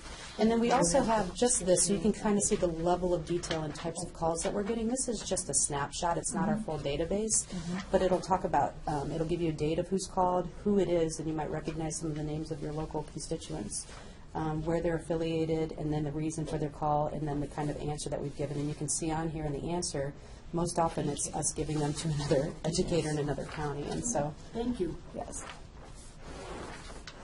And then finally, the other things that we have, and this is just, had to bring this just as a visual, like this is what they fill out every time they get a phone call. And so you'll see what the problem is and what the action was taken. We'd be happy to lend that out to you. And this doesn't show you all the sticks and bugs we get either. Right, which we try to have them, and bed bugs, for instance, is an area where our educators have worked a lot with schools and health departments. And We haven't had a lot of issues, but we go out of our way to try to teach people that. We actually have little boxes of different sizes of bed bugs that we show at farmers markets and schools and things You like mean that. you can actually see them? yes, little glass especially boxes. after they've fed. Yes. But we do have a lot of counties where that is an issue. And also, again, with the farmers markets, we do a lot of education related to cottage industry and those that might want to expand their businesses and develop beyond scale. And then we also work with a lot of the regulations as it relates to food safety and do a lot of serve safe kind of training for individuals in restaurants and things like that. So anyway, we'd love to do way more for you than we already are doing, but it takes capacity, and that's what our request is. These are just the highlights. You'll be getting a copy of these later in the year for the county highlights. This is not even fresh off the press. This is what just went to be put through the press. And so you have that as well as some of the key initiatives we took on this year. I think that's it for our presentation. I have a question. Yes. Years ago, every dollar that we gave to you then would be matched by the state with $2 or maybe more. And somehow or another, that's all changed. So could you give just a really brief history of what has happened in that area? Yeah, and I have to say to you, I was here in the 90s. I was gone for 10 years, and I just came back 3 years ago. So I can't give you the full history of what exactly happened. What I do know is the case now is that there's a formula that's used at the state. So when the dollars come in for the federal, state, and local, the formula that we are working under is that if there's a county appropriation that occurs toward an educator, then what happens at our state level is they also match that for the educators' remainder of their balance of their salary and benefits. And so in our particular instance, I think we're getting about a $35,000 state and federal match for Ashley's position. Okay. If you were to add another educator, the same thing would happen. Each educator beyond the first educator, the cost share is $28,500 for the first educator. Every educator after that, for a full-time educator, is $40,000, and you would get the balance of the salary and benefits for those individuals. As new educators, it's probably less of a cost share because they're coming in, fresh from school and all of that. But for instance, we've got county educators who've been with us 20, 25 years in different places, and so the cost share at the federal and state becomes higher as they've got more tenure within the, not tenure as you would hear it as a professor, but time with the organization. So I would love if we were back where we were before, which is whatever you guys give, we match the whole amount, 1 to 2 times, but that's not how it's currently working. That's not to say that might not change. I personally have been doing a little bit of research to figure out whether that's something that just Ohio does, or is it initiated at the state, and an understanding with the legislators there. Is it something that's happened within our leadership within the state, and how different is that across states? I don't have that data yet for you, but when I get it, I'd love to come back and share that with you. We also are, we have a new director, Keith Smith. I don't know if some of you know him, but he was our director for 23 years. He retired in June of this last year. Our new director starts in January. He may have a desire to kind of look at this existing, because I agree with you, there's some constraints that come with that. oftentimes in our counties. If our county commissioners can't afford to expand the number of educators we have, then we lose out on some of that match. I know that there's discussions about how that might be used a bit differently, but I don't know what kind of leeway they have related to it. Currently, what it goes into beyond what comes here to the county is a lot of this, again, economies of scale when it comes to purchasing of different pieces. We have a centralized business office where all of our PeopleSoft hiring, training, onboarding, HR, the questions and the support from human resources, all kind of comes out of part of that at the state level. They do that for about 800 employees across the state through extension. We also have field specialists, and you may or may not have heard of some of them, but they're kind of an intermediator between the educator, and then we have state specialists who have the actual basic research that they're doing at the state that is what we draw from the knowledge that we have. The field specialists are kind of in the middle. We have, I think, 9 of them across the state. They go after their own grants as well, and they work with a lot of the educators to help them develop programs, come out and do different types of evaluation with them, and help them kind of build on the knowledge that they might need. And so some of those dollars from the federal and state go toward that type of a position. So are you saying, like, the more money we give, the more leverage you have? Yeah, the more money that you guys give toward educators. If you were to raise just operating dollars, but it wasn't earmarked for an educator, then you wouldn't get the match. But if it's an educator, you would. We used to get a match for the total budget. Yeah. And it wasn't, Like it if we didn't gave- say And it wasn't educator, specific it to an just- educator, yeah. If we gave 75, the state would give 150.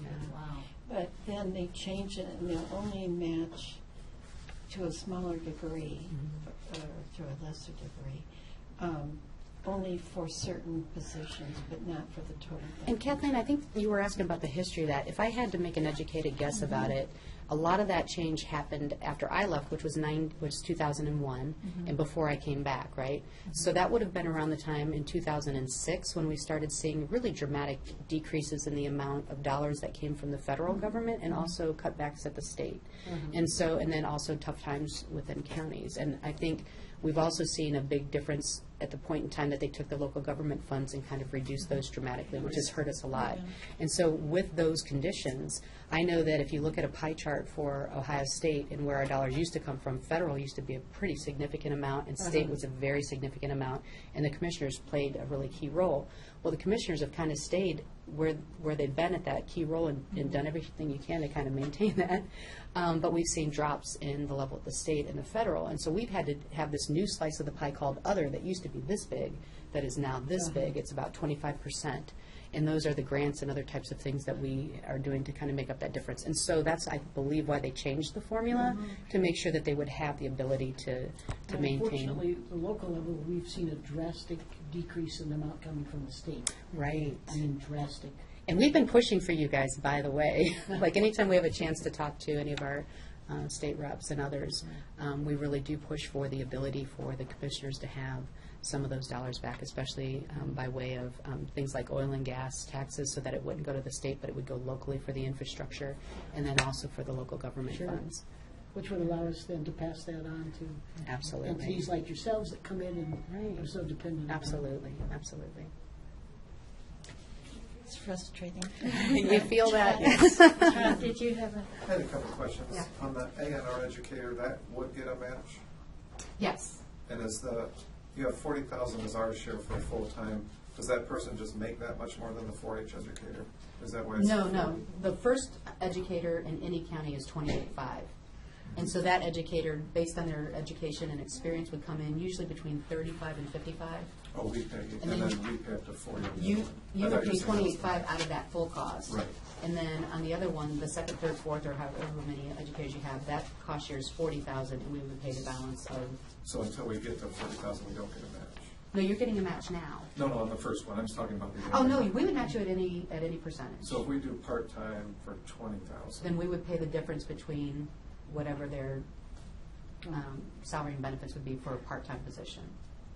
And what do you consider part-time? Like 20 hours? 20 to 30 hours. It could be, it could be whatever. I mean, we have some that are 50%, some that are 75%.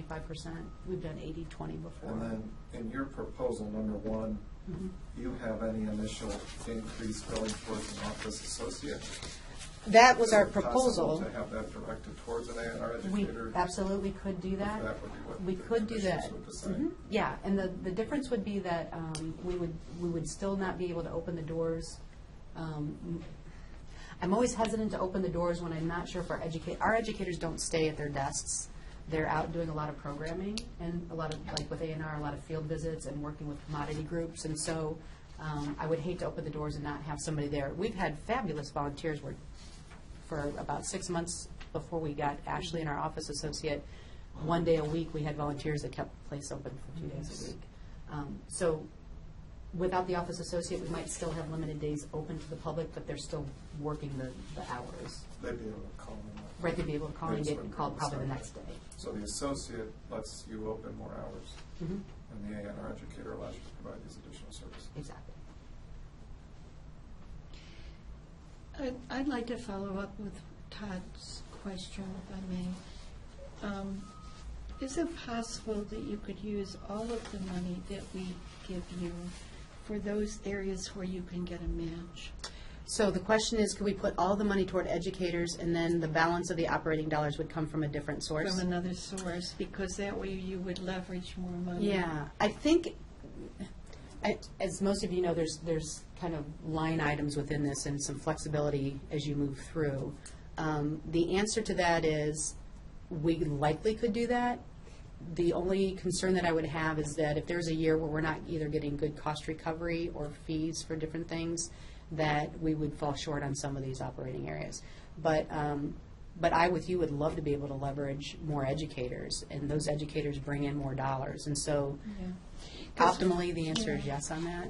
It's hard when we look at, because you've given us the budget, only the expenditure side. Mhm. We know what the other side is, because that's the 75,000, but we don't have the state and the federal contributions. We don't have the income. Yeah, and I can get that for you. We don't have the income side, Mhm. and so it's hard for us to even make a guess. But Sure. if it would be possible to do what Todd was suggesting, Mhm. to consolidate our contribution for salaries where you need them, and use other funds for the rest, that would give you more money. Absolutely. I would just, and you could see me doing a happy dance if that were to be the case. I would say to you, though, we don't have flexibility in those dollars that come in. And so even though they're leveraged, they go toward salary and benefits, they don't That's go right, toward they're operations. earmarked, Right, yeah. right. It's a catch. And I would say, too, if that were something that you were leaning toward, I would still have to advocate for Well, we the. couldn't do that. That would be something you would have to do with your budget. I mean, we make an allocation, but you would have to decide. Absolutely. Yeah. I completely agree with that. Yeah, yeah. And the only part I was finishing there was that part of that for us would still have to be, even though there's no match for it, the office associates, at least current salary, because we can't afford to absorb that.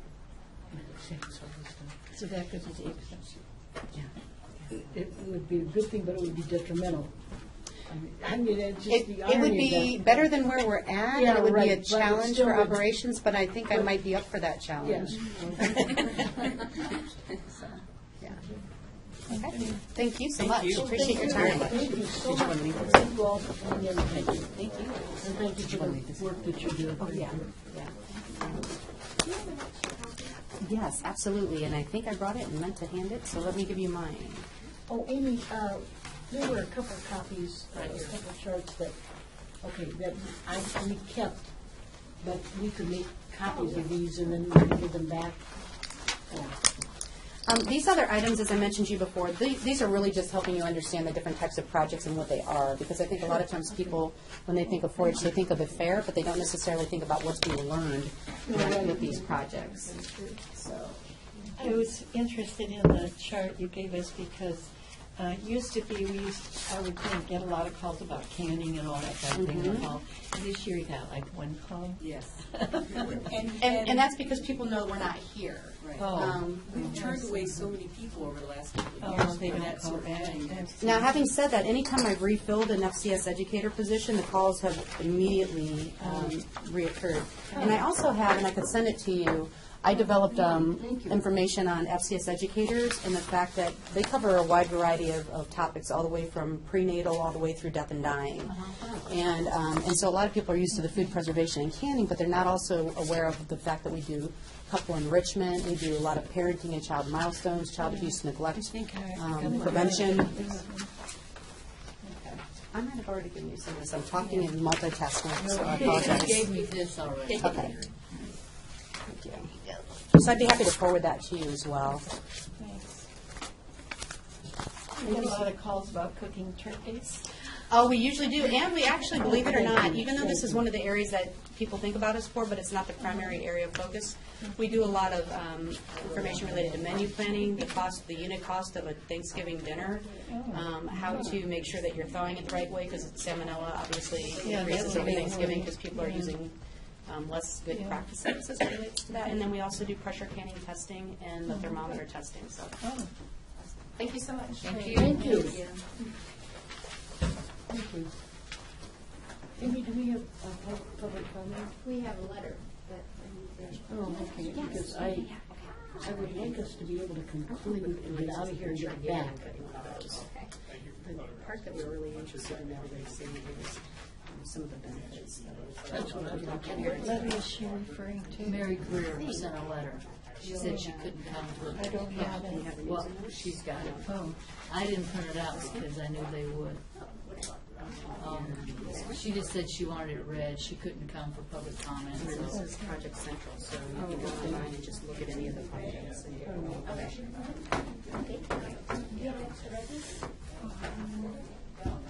So she'd like that read into the. Mine has different, no. Mine has different. And we have it. Yeah, Amy's got it. Get copies for the file. Yeah, no, that's fine. I have complete. Yeah. I should have all the other handouts. Thank you, I appreciate that. Thank you so much. Appreciate it. Thank you. Bye.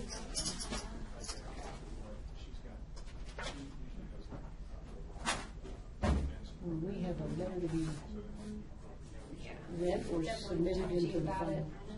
From Mary Greer. Thank you.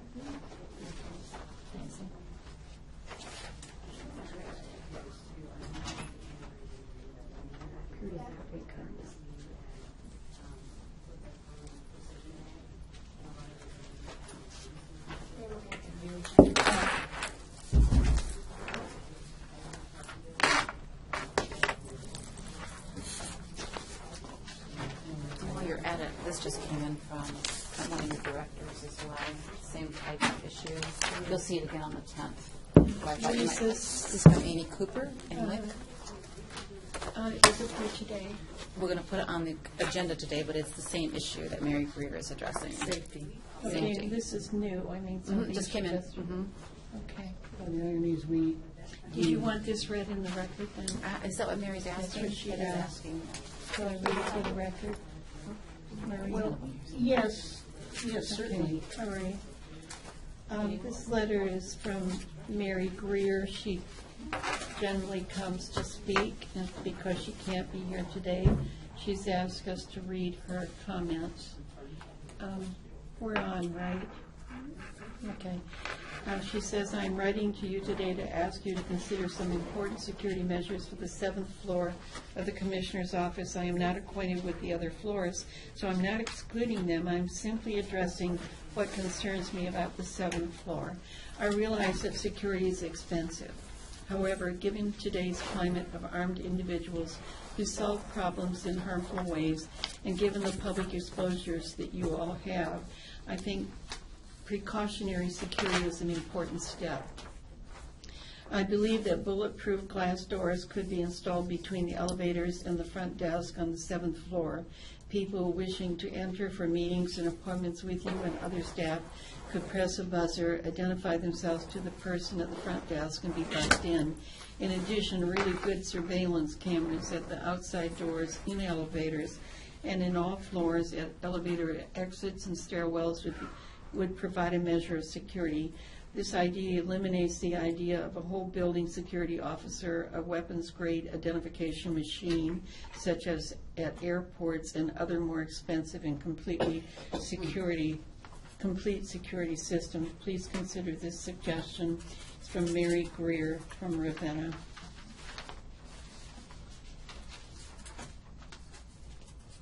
You also have a letter from Amy Cooper, who, in light of the events yesterday, I think is is, responsible for locking the front doors with a wrench. well, her main concern is Yeah, that I know. now that the visitation is moving down there to the other side of the hallway, Right. she's concerned about her files and them coming and going after hours when the door can't be locked, so. Well, I think obviously after the tragedy in San Bernardino, it again brings to light all those atrocities that keep occurring with more frequency, and the best defense against them. And I don't know what that best defense is, but I do think we obviously need to regroup and come up with. I hesitate to use the word solution because there is none, but we certainly need to be beyond where we are. Precautions. Yes, and precautionary beyond, yes. Deb had mentioned this morning, which I think is an excellent suggestion, for us to revitalize, and we tend to do this, we put so many things on the shelf in the back corner after we deal with them. But this is on the Alice training. And I don't know if you've had that, but I think, we have, but unfortunately, I hate saying out of sight, out of mind. Right. If we ought to reinstitute that and have some refresher courses or some exercises. Okay. For your I departments think that's only. an excellent idea. is that, Alice? Captain McRitchie, who is the Yeah. sheriff's office, came here. The commissioners had it for our Yes. staff here. I know Waters had it. Wick has had training as well. I think Nick Hoya did the training down in Wick, and it's very helpful. But if you don't do it yearly, you forget. If you don't train to it, Yeah. it doesn't Yeah. work. So we've been talking ourselves. I don't know if you want to talk about that on camera. What we've done, your own staff here. Yes. But you might want to talk to your departments and encourage them to have Alice training for their offices. We had a meeting about security, and it was an Last month. executive session last month, right? Yeah. And I think the outcome from that was that we had assigned certain people to bring back information to Right. us.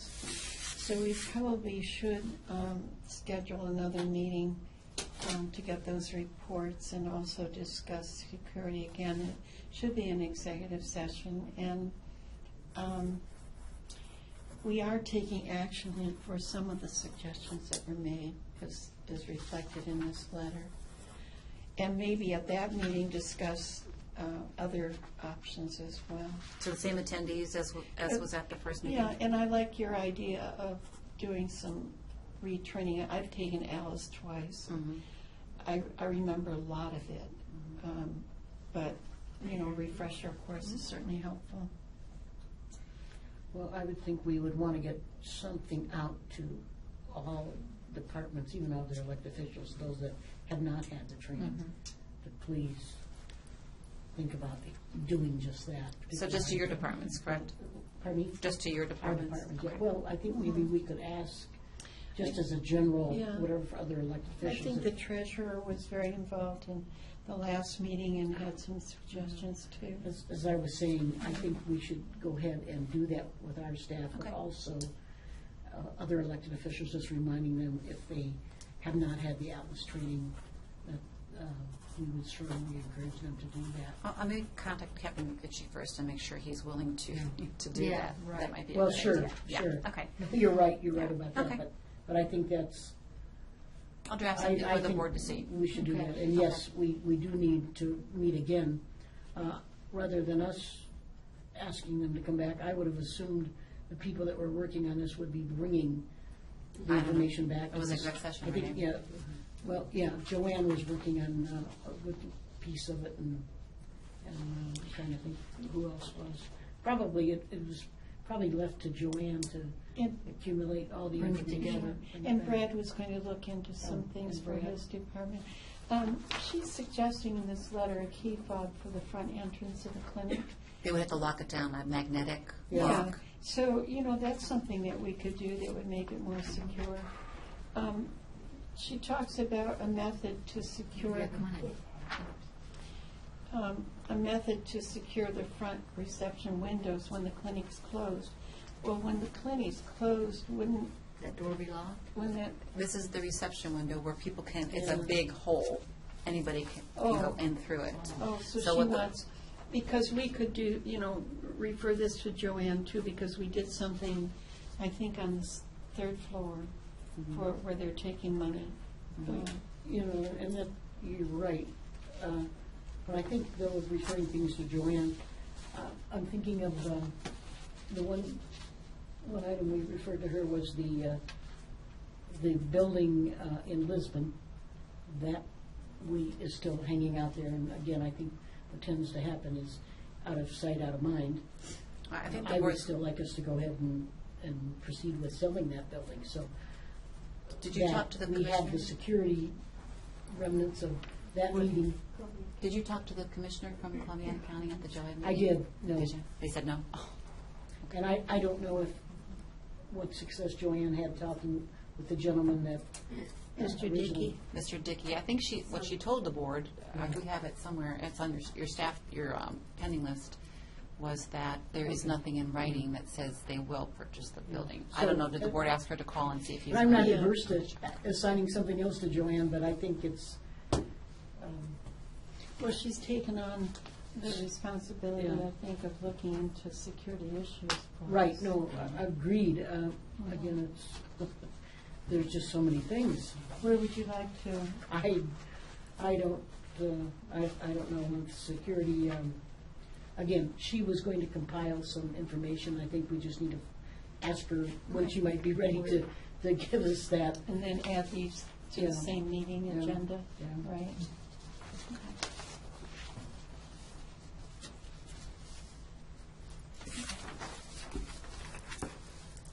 Okay. We have 15 minutes. Do you think we can get through, well, we have to, and then we can break for a bit, and then we'll be back here at 1 o'clock for the discussion for the Portage Development Board. Where did we leave off? Number four. Number four. Oh, the voting equipment. Email from, You may have to call a special meeting is the bottom line. yeah, okay, and we're willing to do that. Can you coordinate that and get us? Yeah, as soon as the bids come in and they're ready. Again, I talked to Faith this morning when I came in the building, and all the demonstrations are going exceedingly well, but, yeah, you came in at the same time, Vicki. But I think they're as concerned as we are that all those other pieces come together so that we meet that deadline. And number 5 is the discussion acceptance of the donation from the. Shall I make a motion? Sure. A motion to accept the donation of flowers from the Burbank Foundation for the Kent Municipal Courthouse entryway. Second. Second, any further discussion? If not, all in favor, please indicate by saying aye. Aye.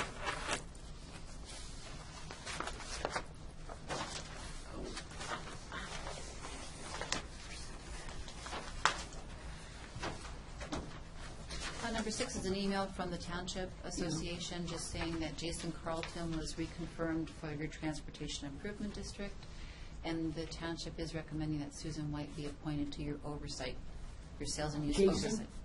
Susan Jason, White. the Jason's on the TID. TID. Yes, yes. Susan White for the oversight Yes. committee. All right, so we have those names. This is information only for those. So we don't have to do anything. Do we have to do a journal entry of acceptance? or- I think when you appoint, Jason is already appointed. Right. Okay.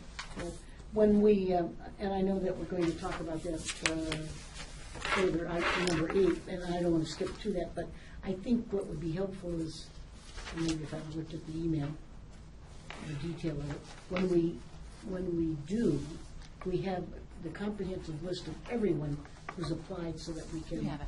That's right. make an appointment from that. Okay, the Northeast Ohio Community Alternative Program, the O'Neill Cap. This is the director, Mr. Jones, asking that Dennis Slaughter be appointed. The public defender, is that all right with everyone? If he's willing to serve, I don't see why not. Okay, is there, would you care to make a motion? Sure, I'll make a motion to confirm the appointment to the Northeast Ohio Community Alternative Program NeoGap Facility Governing Board for Dennis Walker. Any further discussion on Dennis's appointment? If not, all in favor, please give us saying aye. Aye.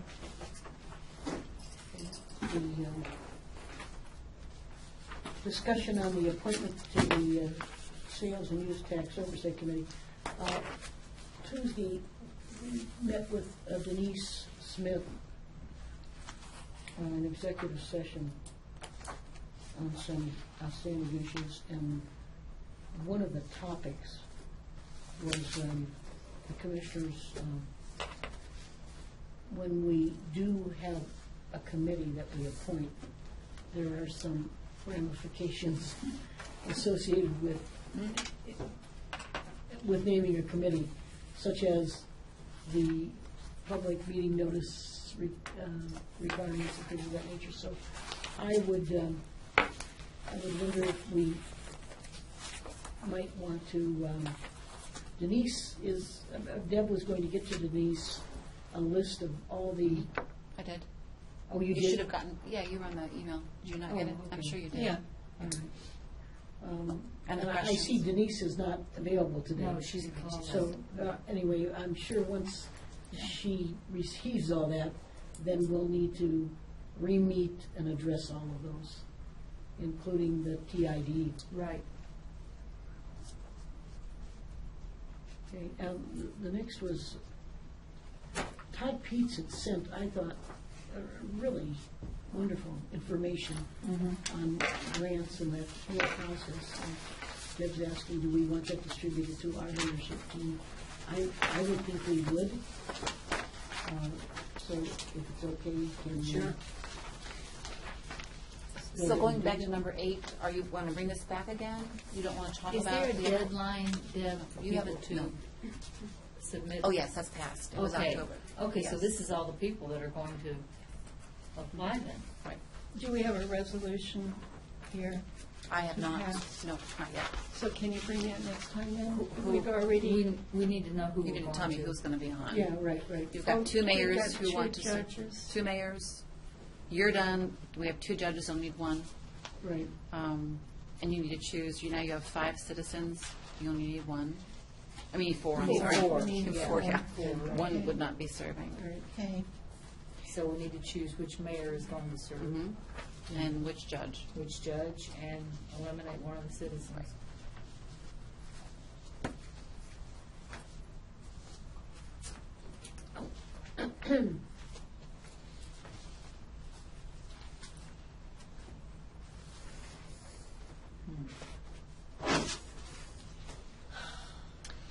Well, for the mayor, we appointed Mayor Braska to serve on the TID? TID. So maybe we should appoint Mayor Fiala for Serve this on one. oversight. Yeah. Good idea. What was that? We just appointed Mayor Braska to serve on the TID committee. So maybe for this one, we should ask Mayor Fiala. It seems that we have,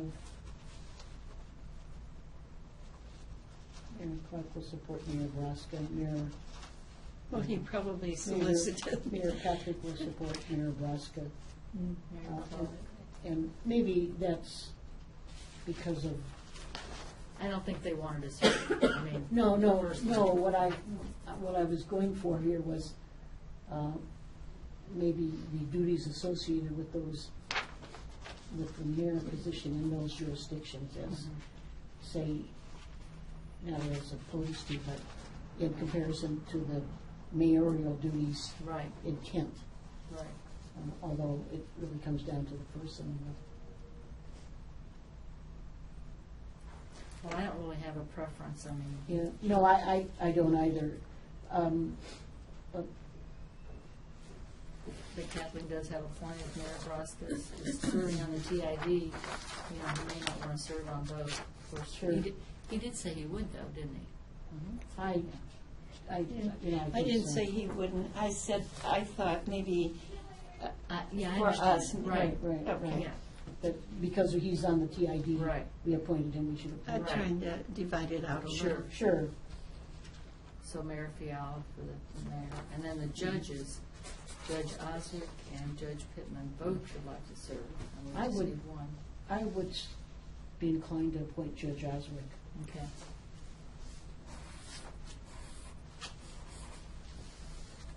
So then we just need to eliminate one of the citizens.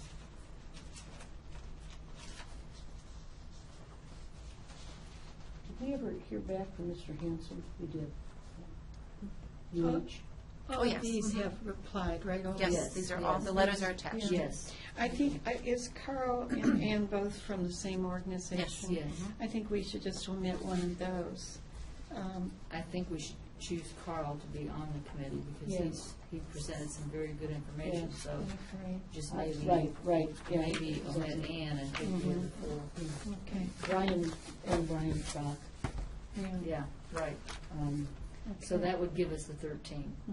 Yeah. And So, Christopher, what we do? Well, we have 4 there. Right. yeah. So you'll bring this back as I a will. resolution? 13, okay. So And Mayor Fiala then? Yes. Okay. All right. Denise had recommended that you put some language in the appointment resolution about, Denise Smith had recommended you put language in the appointment resolution, remember? So I'll put some of that language in and get it to Yes, Denise. yes, Right. yes. We have time since you don't meet again Yes. for a week. Yes.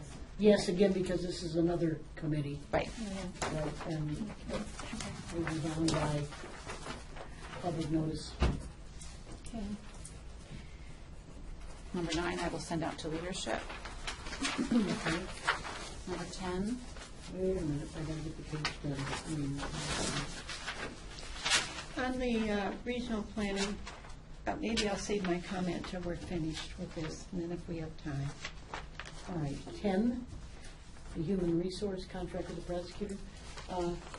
Vic originally had asked for, I believe it was the 90,000, whatever it was, we were paying the director. We've gotten that down to 65,000. So I would think that that's an appropriate amount, and I would, In the minutes, it said that a decision had been made as to the duties for the human resource person and for the prosecutor. Could I get copies? Could I get a copy of those? what we did is we Told them to asked, get together. we asked them to get So together. we don't have those yet? No, no, we don't have them yet. Okay. No. So, okay, I just thought maybe you had No. them. So are we, the 65,000? yes. Okay, so can we do that by journal entry? Add that to journal, we'll probably have to have a separate journal entry. If that should be that amount. As you know, I personally think that we desperately need a director of human resources. And by going this route, we won't have one. We'll have, instead, we'll have an office here, but we'll have a lot of the responsibilities at the prosecutor's office. Correct. Yeah, I think the type of responsibilities they'll have will be those that are concerns to us in the sense of the liability. They'll give us the legal expertise. And my personal opinion is there will be more acceptance or buy-in from the other elected officials with the prosecutor handling that aspect. I think Janet is She's doing doing, an incredible job people for seem us. to and- be very receptive with her. Right, right. And I think with her getting together with Denise to bring back to us. the And she and Denise specifics. are working very well together. We also, one thing we did though discuss, Kathleen, where you were going and want to pursue, and asking her to bring it back also, is a position description, whether part-time or full-time, for support staff there. We've been without that for quite some time. Right, there's someone working there now that that is, Yeah, right. does, really does not want to Yeah. continue. It That was wasn't- alone. Yeah, it wasn't clear in the minutes if that support staff would be working in the prosecutor's office or would work no, here. No, it would be working here. Here. Not in the prosecutor's office, no. Okay, so there'd be another person working downstairs? Well, yes, downstairs, I keep thinking upstairs. No, you're right, downstairs. But this would be that support person. Right. And we now have a support person, but it's somebody that we're borrowing from another department. And that Like the just, prosecutor's office? Is that no, what no, you mean? no, we're borrowing it from Joanne's department. Yeah, the mail. From the, yeah. Okay, so it would be a support person.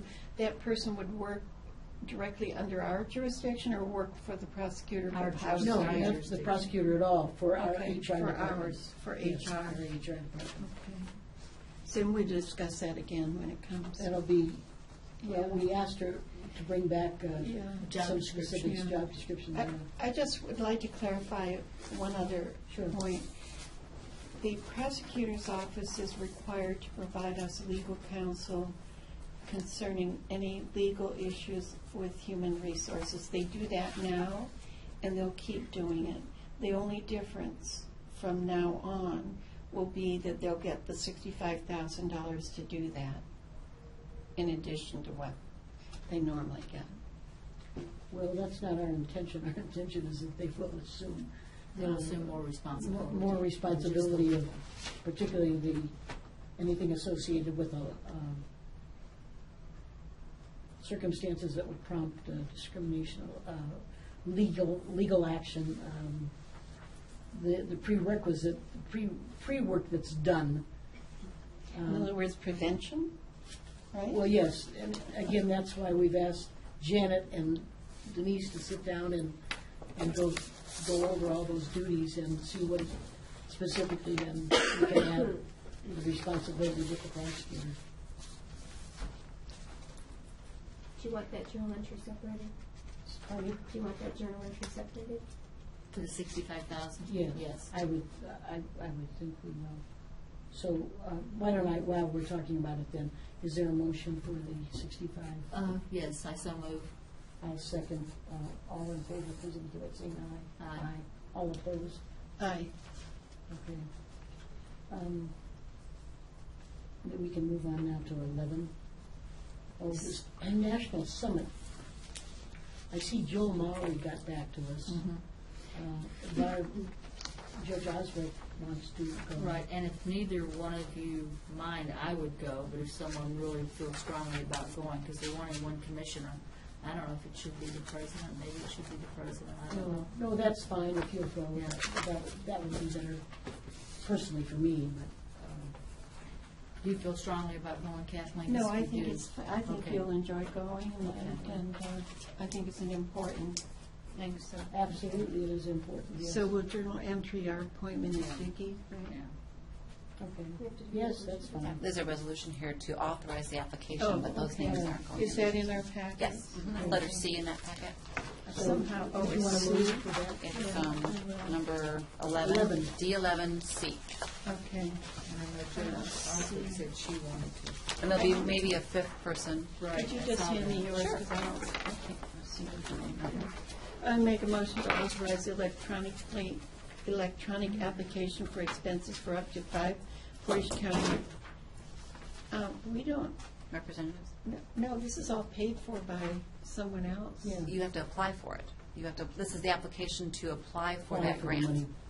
Oh, I see, okay, I got it now. Authorize electronic application for expenses for up to 5 Portage County representatives to attend the National Stepping Up Initiative Summit. Thanks. Who's the to be determined? We don't know. I mean, do you do a, would we He's do got a an ad? list. I think he's got a list that he's working Yeah. off of people that So they would be. do we do that after we're informed we get the money? Yeah, the application is not, he has to apply. He has to have the fifth person by the 18th. All Yes. But that's not part of this resolution. Okay, no, this is to get the money, Right. the application. All right, all in favor, please indicate by saying aye. Aye. So we're applying. They may only approve 3, for example. So. Oh, okay. Oh, I thought it was given it. No. Oh, Kind of up to them. information only is the sheriff, if you both saw that, we passed that on to the sheriff. We have one more minute. I would like to go back to I think it's number 9. Where is it? It's where we're talking about, no, not number 9, where we're talking about Todd Peace's letter sending out to do the, Looking for grants? for grants. Sally Kelly, quite a long time ago, had asked for a walking trail for seniors by Robinson. Yes. When we were at the reception at Robinson's, when they were changing over to University Hospitals, we approached Mr. Fendi, I think his name is, Fenda, and he said, done.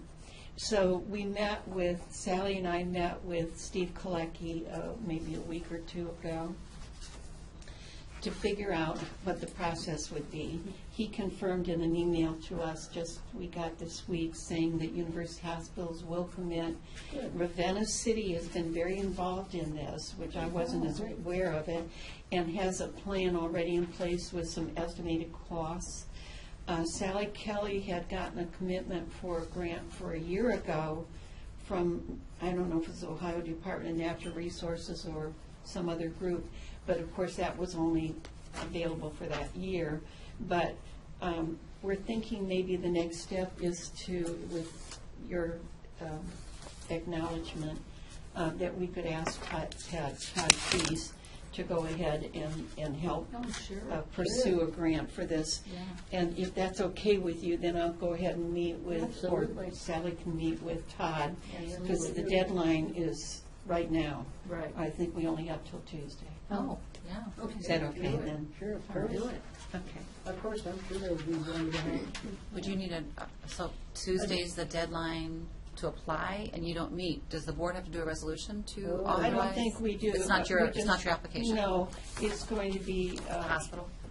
maybe, I don't know who will do it, but It's not you. there's another possibility, and that is that they're doing the state budget for capital improvements. Oh, yeah. And some of that money can go for recreational or trail type things. So there's a deadline for that. So if we want to put in this as a proposal for them to consider in the state budget, we need to do that by Tuesday. So if we could ask Todd to go ahead and pursue that, that would be good. Sure. Okay. Journal entries. The one, number 2, prompted me to wonder the Ohio State Historic Preservation Office programming agreement between the Board of Commissioners and NDS because they administer HUD. And I think maybe it's time for me to have a refresher, of course, maybe with Tom.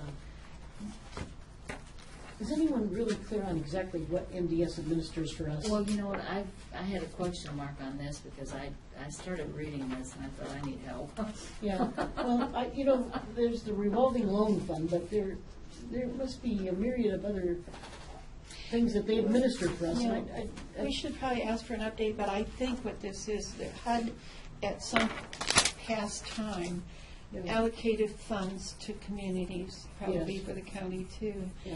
And then that program was ended. Yeah, right. But when the loans were made out, they were paid back, some of them. But for the money that was paid back, that became a revolving. So eventually those monies, Are you saying that this is part of the RLS? it sounds to me that this might be part of that. I didn't get that.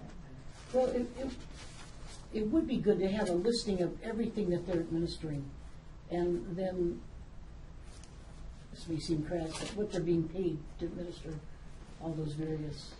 Has Todd been asked for that before, Todd Brown? I thought he had. Yeah, I thought so too. Well, we asked NDS to do it. They came in one day and spent a lot of time with us, had not charts, Right, but right. graphs, Yes, yes. with all of their programs and all. So that was kind of the completion of that request. Yeah. It's the one you signed. Oh, it's here.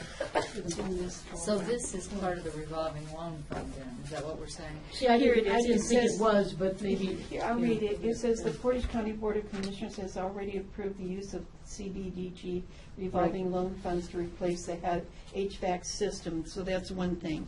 That's, The request, in order to allow this project to continue moving forward, the chairperson of the Board of Commissioners must sign the attached certification and request for release of federal funds. Upon execution, this document will be submitted to the state of Ohio for review by NDS. Is that the 40,000? That's the Boys and Girls Club, though. That's not. This has nothing to do that's with that that. CDBG That's program. not the same That's thing. not, No.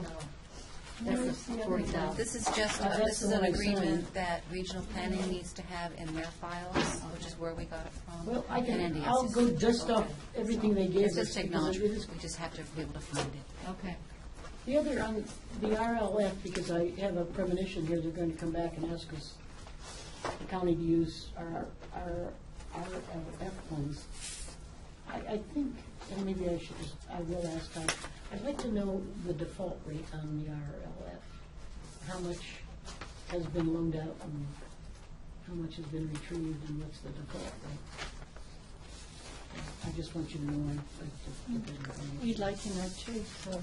Deb, could you contact Todd and ask him that? Yeah. This came in from NACO, I'm not sure if the board wants to do anything about this issue. Action needed. Oh, what's this one? It's urgent, Of course it is. that's for transportation. Congress to vote on county surface transportation.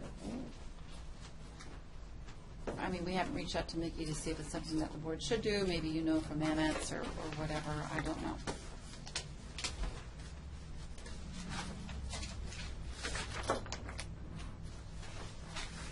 So is Mickey asking us to do No, that? this came from NACO. NACO's is encouraging the board to do it. Yeah, they want us to Oh. lobby our legislators to vote yes on the FAST Act, Mhm. which is for county roads and transportation. Is, that's yes, something we you should want to do pass that. We a should do it, motion okay, well, to ask them to, I mean, they said they're voting this week. I can't find out where the date is, but I haven't really done much. Yeah. This came in last night, late last night, so well, I'm sure we're going to want to support it. tomorrow. Yeah. Okay. We'll look at something. It seemed to me it would behoove us to do a resolution. Just, yeah, but you have to do it blind. We don't have one prepared, so if you do one, Oh, we okay, can, I can all create right, so one. can you prepare one? Sure. Bring it back then? Sure. Deb, can you do anything? Is that it for, Well, there's one more thing. Tina Hutchinson from the County Engineer's Office is asking that the board sign this document releasing funds, but I don't know anything about it. We haven't had a chance Building to, Corporation? it's back in the 2006, I think it was. But I haven't had a chance to research it, so I don't know if you want to hold it. Releasing funds to do what? What is that? This is a permit that they applied to the county engineer's office to go Here over it county is. roads. There's no road associated with it. I don't know exactly where it is. So Chris Maduri from the prosecutor's office is suggesting that not only Mickey should sign it, the board should, but I don't know exactly what it is. Oh, So We don't know if what you it want to is. hold it until next week, we can call and figure it out. Find out what it Yeah. is, specifically why we're Exactly. releasing them? Sure. Yeah, let's find out Then you before have- we release Please it. add to the Here, you agenda. want this Yeah, back? thank you. You have your please add to the agenda.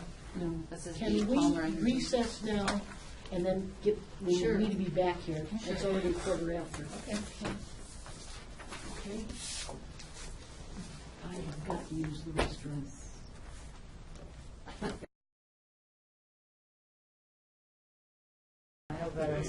Shot flowers. Yeah, it's never been some word used with me. Maureen? Hi, how are you? Good. Hi, James. Thanks for coming.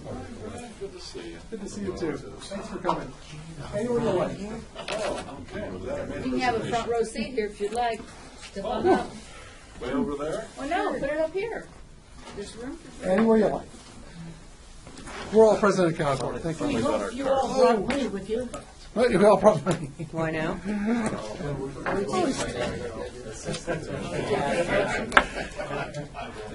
Just in case. You look like a really nice card. That is really nice. It matches your colors, doesn't it? Pretty much, actually.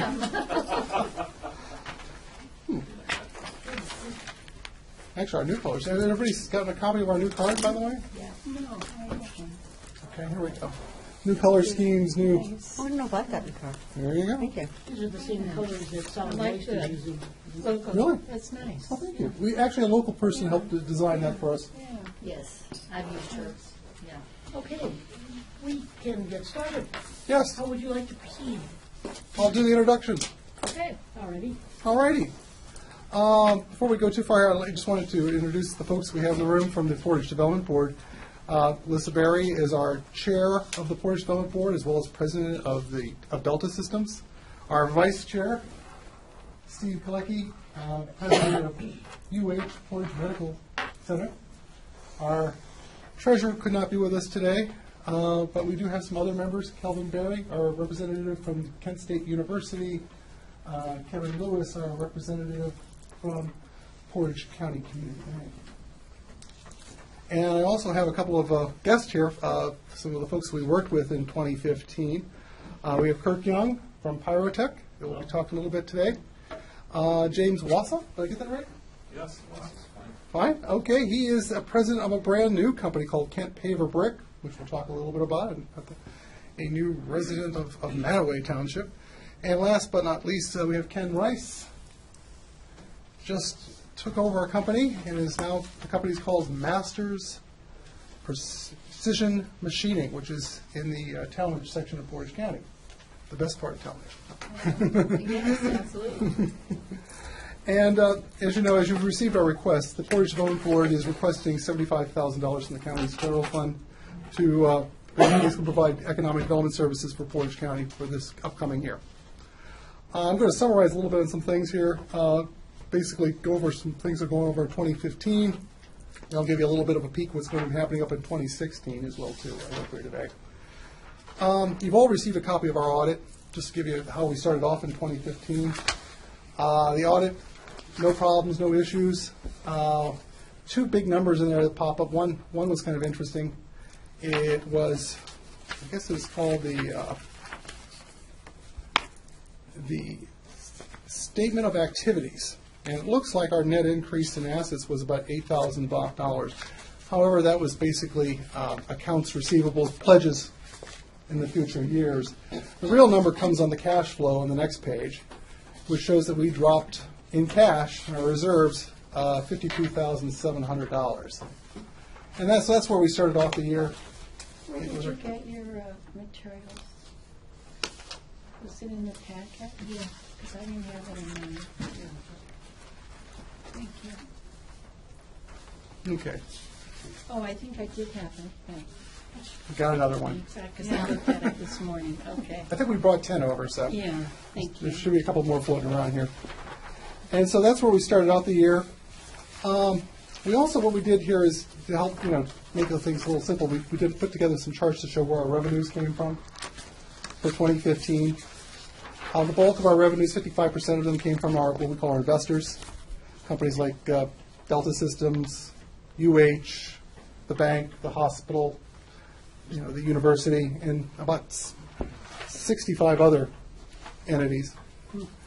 And then the other part of our budget comes from fee for services. For instance, the county contribution to us is really a fee for service. We enter into a contract with the county to provide economic development services, like with the Business Resource Network, the Port Authority, and the Enterprise Zone. So that's how that breaks down on that page. The investors, and we were asked, Maureen had asked us to break those down from for-profit, nonprofit, and all that sort of stuff. As you can see, our investors by sector, the vast majority are private sector, for-profit, I should say, type companies, again, like Delta Systems, Amatech, and those type of companies. Our nonprofits include Family and Community Services. Cascade Capital just became a contributor this year. Our educational, of course, includes Kent State, as well as Maplewood and Fortis, and actually I don't think Fortis this year, but Hiram College and Neomed. And our government investors, of course, include the cities, the township, the village, which would be the Village of Garrettsville, Township of Brimfield. The Port Authority is a government agency. And then also below that, too, gives kind of the impact by dollars from each of the groups. On the next page over that, we also, of course, have a list of all of our investors, including all the new investors that we generated during our recent fund drive.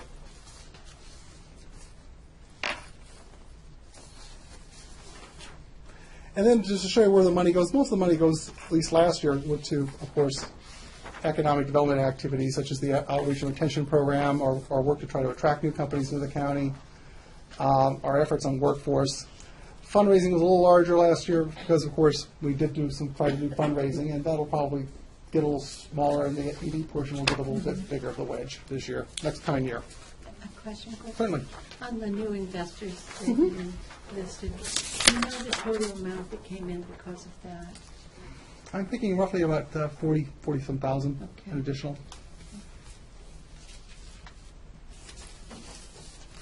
Any other questions?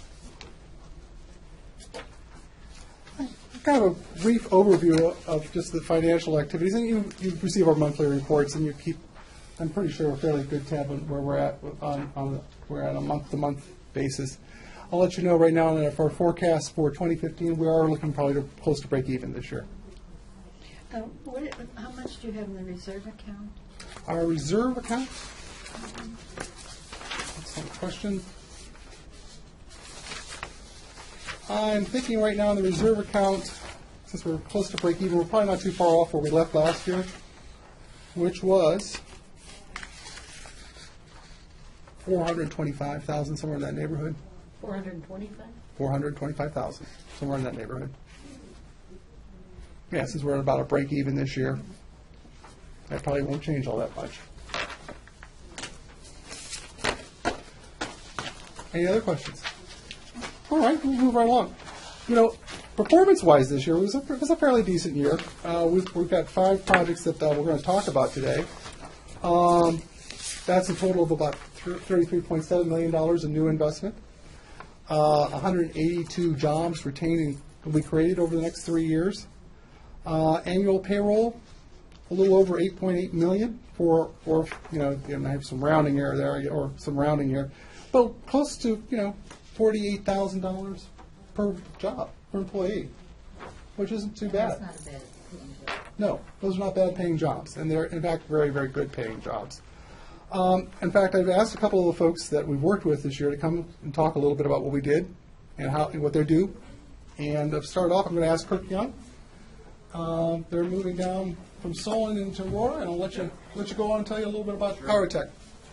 I have some handouts, Commissioners. Sure, great. Just so you can follow along with my Thank you. speaking Thank you. with some topics here, some points that I'd like to cover. How long do I have?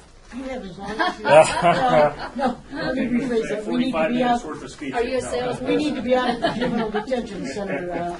Do you mind if I stand? That's fine, Okay. certainly. Yeah, as Brad said, I'm Kirk Young. I'm the operations manager for Pyrotech in Solon, and starting in February, we're going to be operating out of Portage County because we're moving to Aurora. This all has to do with business growth and expansion, and it's a really good story where we've been able to add employees, and our business is really growing, and we're excited about it. A little bit about our company. Pyrotech is a very large company, medium-sized company, about $400 million a year worldwide, has plants all over the world, and we service the aluminum division. Everyone thinks we make fireworks. We don't. We make high-temperature insulation and things like that. It's more exciting to say we make fireworks, but aside from that.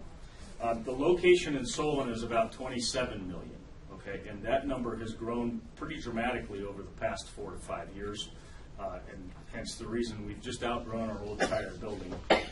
We've been there since about 1955, 56, somewhere in that time frame, under different ownership. So the company's been sold a few times, and now Pyrotech owns it. We design and manufacture molten metal pumps. So if you have a sump pump in your basement, this is a pump that pumps molten metal.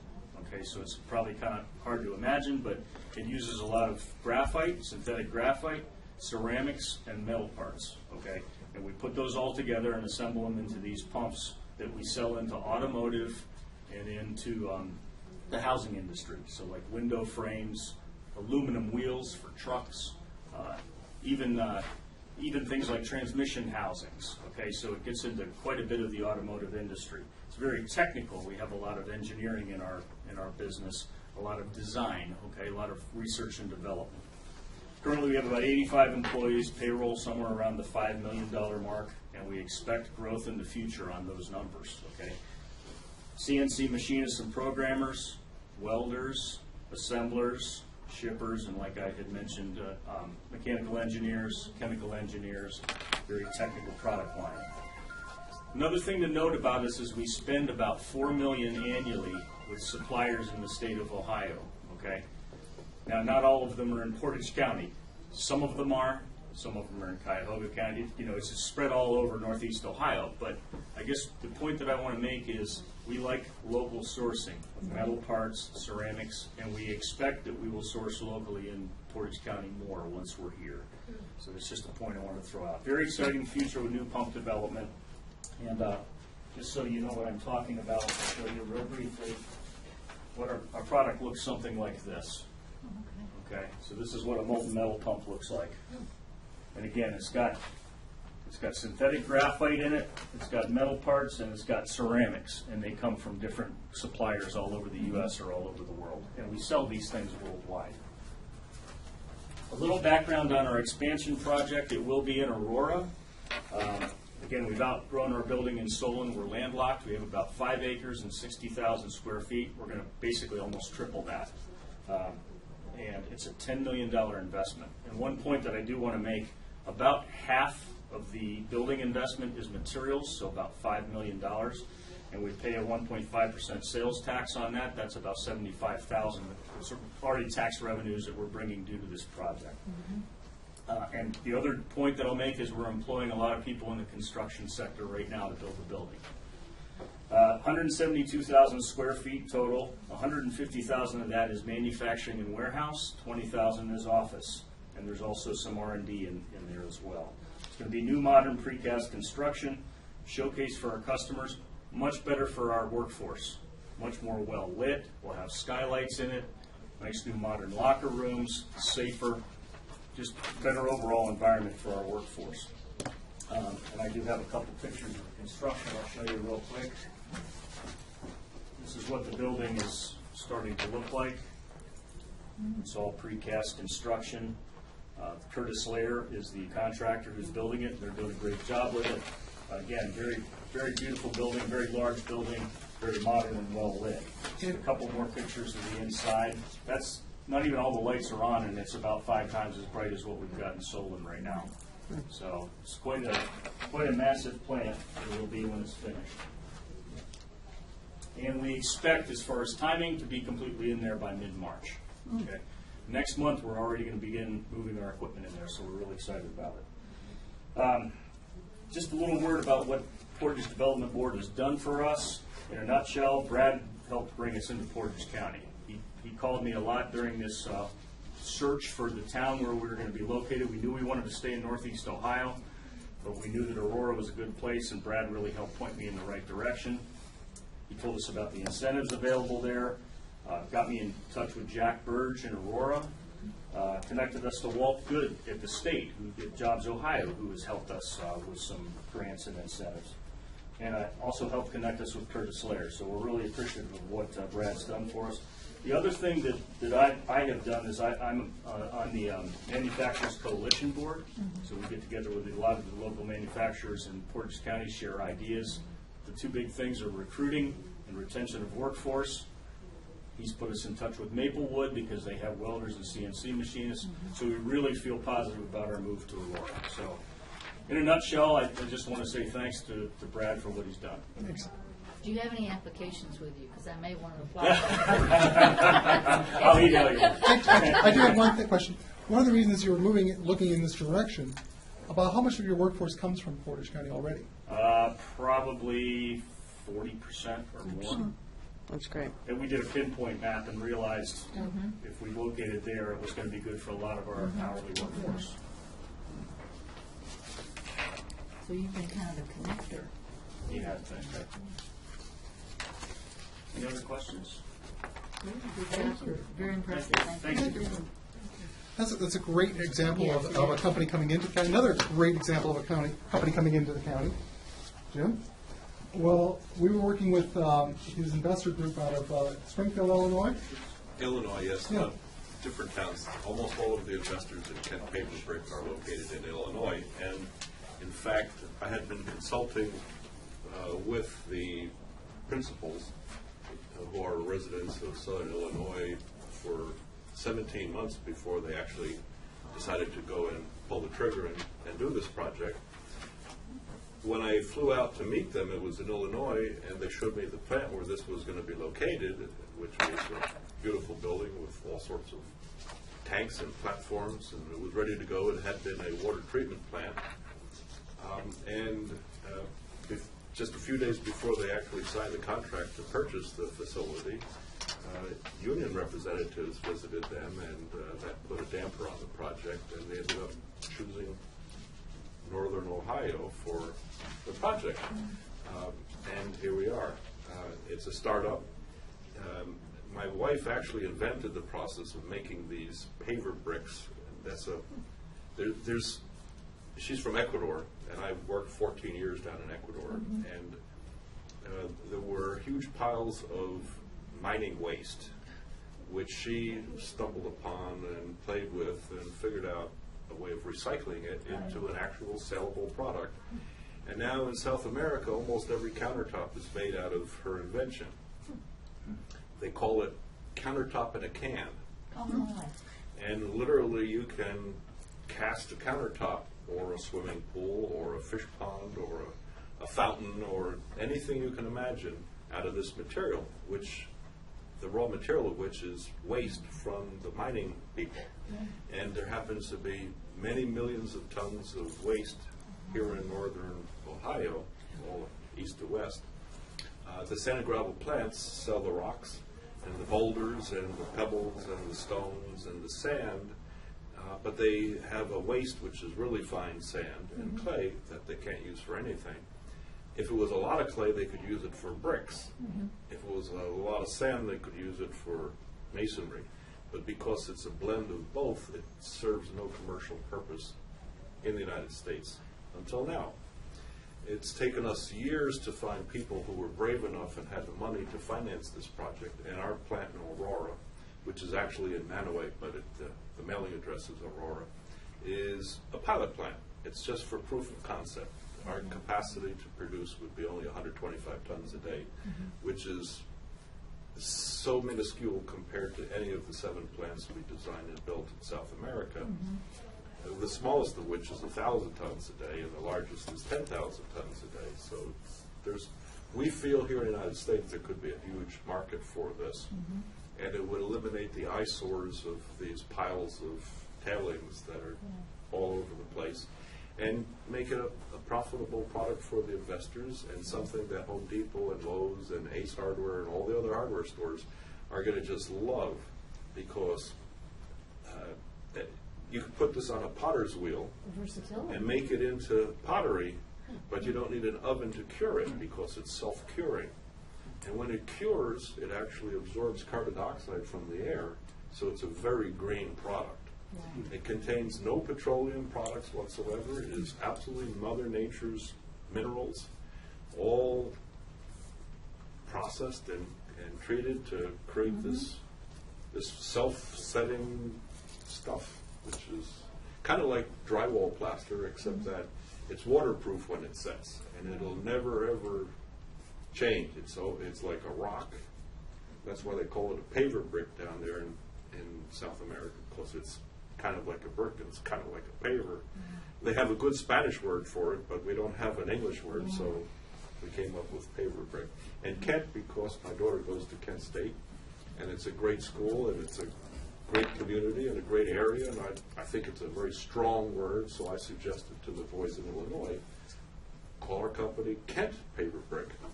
And that way we'll come out later on with a special edition called the Clark, because that'll be extra special.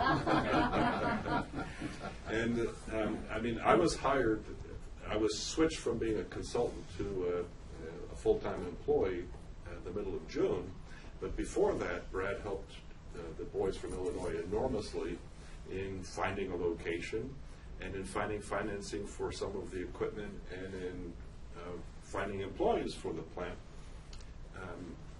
I'm basically a native of New Jersey, but I've spent a lot of time in a lot of countries because my specialty is designing and then helping with the sourcing of equipment and construction of plants that do specialty chemical processing. I'm a graduate of Rutgers University with a degree in chemistry and a minor in business administration.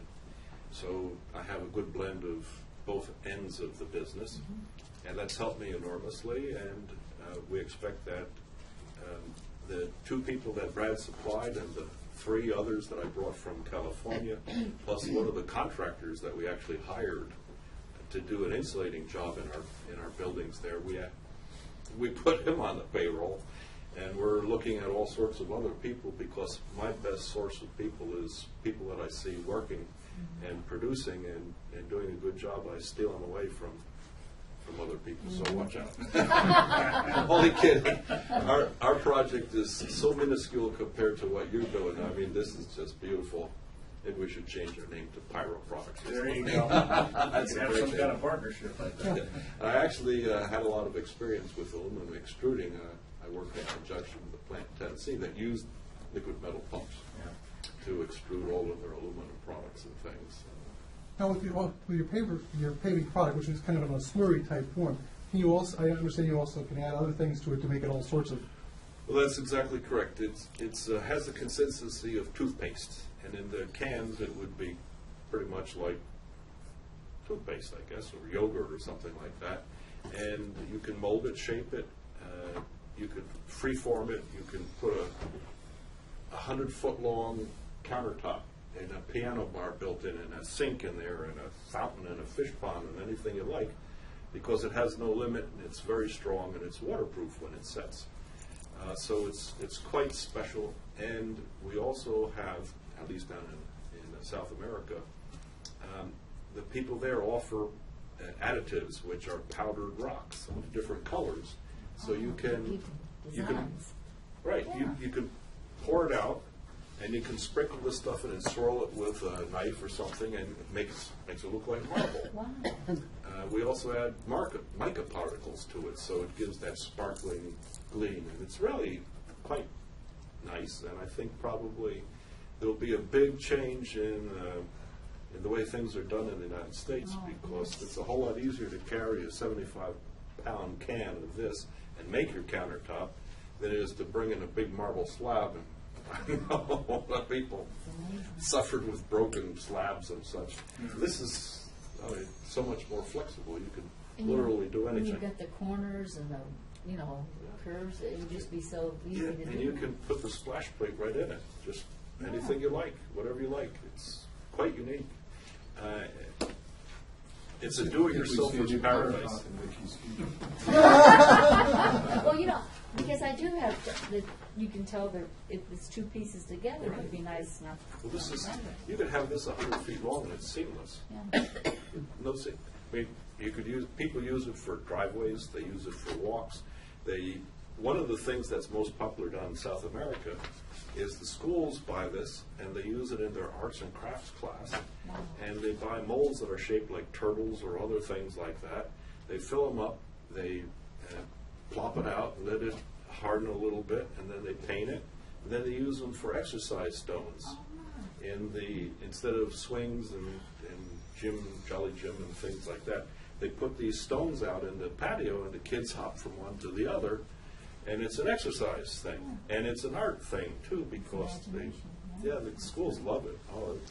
So a lot of these. This may be a pilot program you've got, but this sounds to me like it could take off like a gangbusters. The owners full well expect that flexibility and we'd be an acquisition candidate or become a monster very quickly, because once this hits the market, it's going to be an explosion. Yeah. This is so versatile. It's so unique. Nobody's ever thought to do it here.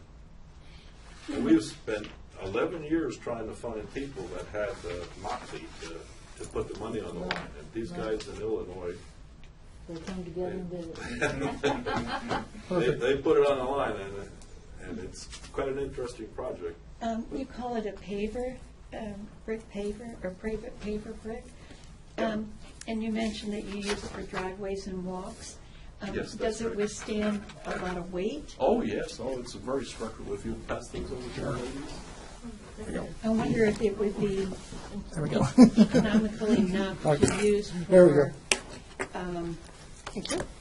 for filling chuck holes and repairing our streets, because what we're using now doesn't last very long. Yeah, I think it would be extraordinarily economical because basically we get the raw material for free. We just have to pay shipping charges to bring it to where we have to process it because we have to homogenize it in a series of 12 big tanks. Could you actually pave a street with it? I mean, a street that's breaking up, pave Oh, it? sure. Yeah, I mean, down there, paver stones in some towns are very popular for the streets and for the sidewalks and such. Well, that's basically how it all started. They started casting little stones, and it just kind of exploded where, wow, can you sell me it in a container so I can use this to make my patio in one big thing? Yeah, it just expanded.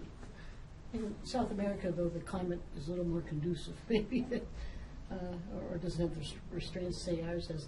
And the breakup that you get with the roads here with the frost and the thawing. So this product would suffice for that? If you have a proper footing, yes, because like any other masonry, frost goes down a certain depth, and you have to have your footing below that, or it's going to just lift up. It'll be lifted up. So, I mean, I'm from New Jersey. I'm experienced in lifting because I've seen a lot of roads destroyed and a lot of buildings crumble too.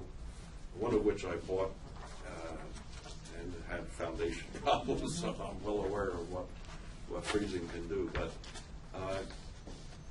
with the unique thing about this is that it's very flexible in your ability to shape it and mold it any way you like. And the Clark edition would not require a rebar if you were making big, huge structures with it, because it would contain fibers that would bind it together. And you can actually spray it on like a gunite, for example. So you can automate the process and deliver it in a big cement truck, for example, and then dump it into a cement pump. Not a metal pump, but a cement pump, which uses ceramic pistons, good stuff, and pump it on and shoot it wherever you like.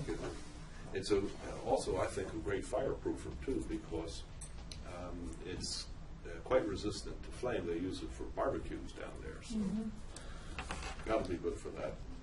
It's impressive that this product reduces carbon and it's recyclable. I mean, we get a lot of credit for our recycling program with this. This is the ultimate in recycling because we're using pure waste, and that's the majority of our raw material. I mean, we use a little bit of electricity and a little bit of gas to heat the facility, of course, but it's basically Mother Nature. Well, that's it. That's why this will be cheaper than concrete. So it's been suggested that Lafarge is going to be snapping us up soon to keep us off of the market. As long as they keep you here. It's going to be interesting. I tell you, our CEO might be interested in you guys, because we make a lot of refractory brick as well, so. I have a few cards left. I'd like one. Yeah. What is refractory brick? Refractory brick is essentially a ceramic type brick. We actually have a company here over in Wyndham that makes refractory brick as well too. Going to move along here, just keep us on schedule. Sorry. One last poll I want to have Ken Rice talking about national precision machining. All right, well, my story's not as interesting, but for me, it's just as important. First, I want to thank Brad for giving me an opportunity to come here and speak on his behalf, because I do feel some indebtedness to him for him helping me to get where I'm at today. My story started a few years ago when I started venturing out to find my own manufacturing facility to own. I was a partner with a gentleman in Brooklyn Heights for 12 years. And anyway, that relationship had dissolved, so I had a passion to still own my own facility. I was at the time before meeting Brad or coming to know Brad, pursuing other opportunities. One that was actually in Warrensville Heights that didn't work out. I was currently pursuing one in Mansfield. when a machine salesman actually told me about JV Manufacturing. Once I went there, saw the facilities, saw the opportunity, quickly forgot about the Mansfield opportunity and started pursuing JV Manufacturing. The difference with JV Manufacturing in my position, not being one that was loaded with cash, the other opportunities were positive cash flowing businesses that I was pursuing. This one was not, but it had much greater potential. So I knew it was going to be a little bit more difficult to be able to make this happen. So I started reaching out to the community, and that's when I reached out to Brad. I think it was May 7th we actually first met. But I contacted Brad, told him my story, told him about JV Manufacturing, what my background was, what my desire was to do, what to do with JV Manufacturing, and he seemed excited all the way, which I didn't get from anyone else that I was telling the opportunity to. But he quickly put a team of people together, set up that appointment for May 7th, got me in touch with Jim Shank was there, Robert Filipiak, sat down with both of those gentlemen, told them the situation, what I was trying to do. Again, both of them very positive. Both said they never worked together on a project prior, but thought it was something that they could do. Mentioned that maybe we should get a bank involved, and that's when Brad mentioned Kevin to me. I contacted Kevin, who also was seemed pretty excited about the opportunity and wanted to look at it. And so a few months down the road, we closed the deal on August 27th of this year. And again, I don't feel that it was something that I would have been able to do without an organization such as the one Brad is working for, working together with different people and different opportunities to continue to grow the community. JB Manufacturing had 16 employees when I first looked at it. He, again, was on a negative cash flow there. Quickly I realized they had too many people, but had not a buyer come along, they all would have been out of work. So we did salvage 10 jobs when I took ownership. We've recently brought on 2 more employees. JV Manufacturing is in, or now Masters Precision Machining, is in 36,000 square feet. He at one time had 45 employees there doing between $6 to $8 million in sales. I would like to see it get back to that kind of sales. I feel that we can do it with maybe a few less employees, but still get up towards a range of 40 employees. Maybe do it with a little bit more of some newer style equipment, some lights out type machining, but a great foundation there to continue to grow in that facility, which I plan to do. And see what we can do. Now, where are you located? We are in Kent. It's on Crystal Parkway. Okay. Oh, yeah. But it was just a great opportunity for me. And again, I'm thankful for the opportunity to be able to come here and speak on Brad's behalf, because I do feel some gratitude and indebtedness there. Glad to have you. Very helpful. And I spoke to him also about growing, like you mentioned, as far as bringing up younger generation employees, and he's already put me in contact with a few of the local vocational schools and opportunities such as that. So we want to grow the community as well. Sure. Absolutely. Well, thank you so much. Thank you. Thank you. Ken. And just a quick round off the other couple of companies. Alpha Micron, we worked with them, connecting them up with Cascade Capital to help them with some financing. They're moving from basically an R&D company to a manufacturing company. And we were also participated through the Port Authority in helping with financing the 345 Flats project, which is the former city building, which is now an apartment complex. And that kind of gives you kind of a brief overview. To date, by the way, I just wanted to give you kind of a feel for what we at the Portage Development Board has done since you let us loose in 2011. Total jobs created and retained close to 4,000 since 2011, since we started off. That payroll, which we only have actually from back to 2012. For some reason, we don't have it for 2011. But the payroll is well over $150 million for both jobs to be created and retained.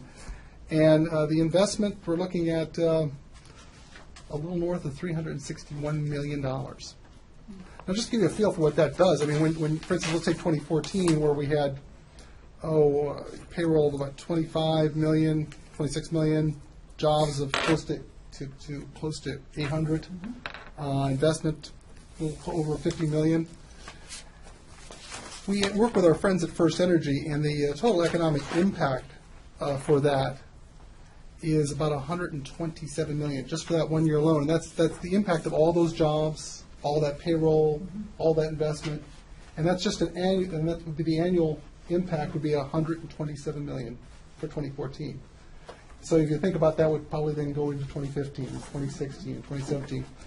What we are doing here is building on our base and trying to maintain our base and try to add to our economy here. As you know, the outreach and retention program is plugging along fairly well. 132 calls so far this year. Referrals to our partners such as Neighborhood Development Services, to Ohio Means Jobs, Maplewood. Major themes that we're seeing, still workforce is the number one theme. Training, finding qualified, taking some of the things we're doing, working with our colleagues again at Maplewood, and Lissa can talk about this later, is the industrial maintenance program. The other big issue that we're seeing is that there's been some impact through the supply chain for oil and gas through the county, so there's been some softness. Some of our companies aren't doing as well, but it's only because of that. I want to quickly go into the forecast. You all have all received a copy, of course, of our budget for 2016. There's really no big change going to be in personnel. We're going to pretty much hold that to the same. Some of the things that we're looking to do, there will be some major expenditures for 2016. As you see with our rebranding, with our new cards, we're going to be doing some rebranding, and we'll be cleaning up the website. We're going to be looking at redoing the website. Revenues, we're going to be working to maintain and add, as we can, new investors, as well as any fee for opportunity, that we could come across. And again, the request this year is just basically to help us in 2016 balance our budget. And that's where the 75 comes from. The pipeline for projects right now, we have about a little over 30-some projects in the pipeline right now. And I can see 3 to 4 of them popping in next year, the first part of next year. So we have some... Well, that's a time thing. Right? It is. We all know it doesn't happen. No, unfortunately it doesn't happen. But sometimes, yeah, it happens when it happens. Yeah. I was just talking to a reporter yesterday and he was trying to get some information on a project, and I basically said at this point, I really can't comment at this point until it's done, because it's not done until it is. Right. Before I go any further, I'd like to ask, Lissa or any of my other board members that are here today if they have any comments. Certainly. Nick? Lisa always has comments. Absolutely. Yes. I can never hold back. I think it's been a great year, and I really appreciate Brad's work, his enthusiasm, his ability to get to know everyone and get involved with everything. One thing that came out of this year, which I'm very pleased about, started from one of my employees. Don't you think so? Mm-hmm. Matt, yes. We've been having problems. Most of the companies, a lot of companies have very expensive machines, CapEx. A lot of the things when you're automating, it costs money. But it's just not the initial dollars that you're spending on the machine. You have to have the upkeep. Problem that we're having, which is happening with a lot of the workforce, is that people are retiring, or that they're not coming in skilled across the board with the knowledge that we need to maintain these machines. Now, a lot of the machines we have are over $1 million. Downtime is bad, and besides that, even just, loss in production, but also just keeping it up and making sure it's running the way it's supposed to be running. Brad and my head of maintenance got together and worked with Randy Griffith at Maplewood, which was extraordinary, and they went out of their usual method, and we put together 6 companies, have guaranteed, I think it's 1 to 3 people over 3 years, and they've put out, they've what, $200,000? Yeah, around there, close to $250,000. They have bought the machinery, so we've started up a maintenance training program, and it'll be 18 months. Mm-hmm. It'll be for mechanical, electrical, and hydraulic. so that these people can learn what to do to maintain these machines. It's not coming from, as everyone knows, we've taken shop out of high schools. And one of the downsides of that, too, is that students, high school kids, don't even know what it is to be safe when they do things. So there are many soft skills besides these extra skills needed that this training program will take on and start getting skilled people out there. We have guaranteed 3 over 3 years. I'm very excited. It starts January 5th, somewhere around there. And I'm quite sure we will rotate people in as needed. It had the 6 initial companies with 10 people, but it's grown from there. The word's gotten out. It was Mondays and Wednesdays? Tuesday, Thursdays. Tuesdays, Thursdays. But we filled up classes for Monday, Wednesday, and Saturday. So it shows the need. It shows that a lot of times companies work in isolation. You have a problem, but you don't know that everybody else has a problem. Right. And a lot of the companies within Portage are small enough that we can't get Maplewood to start up a training program or expand what they're doing. And with what we did, and Brad pushed forward, was to get this program started. We had a breakfast this morning with a group of the manufacturers. Brad's gotten a group of 10 of us, and we meet every other month at different facilities and just discuss what's happening. More times than not, it's a workforce issue, but Dana, what's Dana's last name? Hefner is in charge of it, and she's doing a great job. And what we're going to do the next time, which will be in January, is kind of put together the things that are bothering us. What else is an issue? Because if you don't, I work within the walls of Delta, and sometimes I don't always mention what's, bothering me or concerning me or not helping me. And this group has really gotten together, and we're starting to figure out where the pain points are for everyone and move it forward. And Brad's been great at doing that. So I can't be more excited about what Brad has done since he's gotten here, and Diana and Taylor, but even what we've gotten done this year. It's really started to take off, and it's really started to get momentum, and it's really made Portage a place to consider, a place to look at. I mean, everyone here, Brad talked to, and it's picking up momentum. So I'm very excited and very proud of what Brad and group have done this year and are doing. This is the thing you want to market to Russ Fry at Suffolk County. Steve, when I promise to be brief.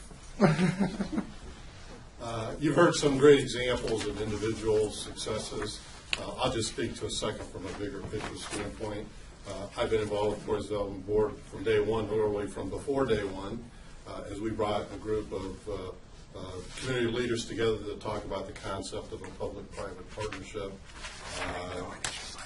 I know Commissioner Frederick has been part of the discussions from day one. Commissioner Channer, Commissioner Klein came in, during the process. Maureen, you'll recall that the discussion was, how can we make this work?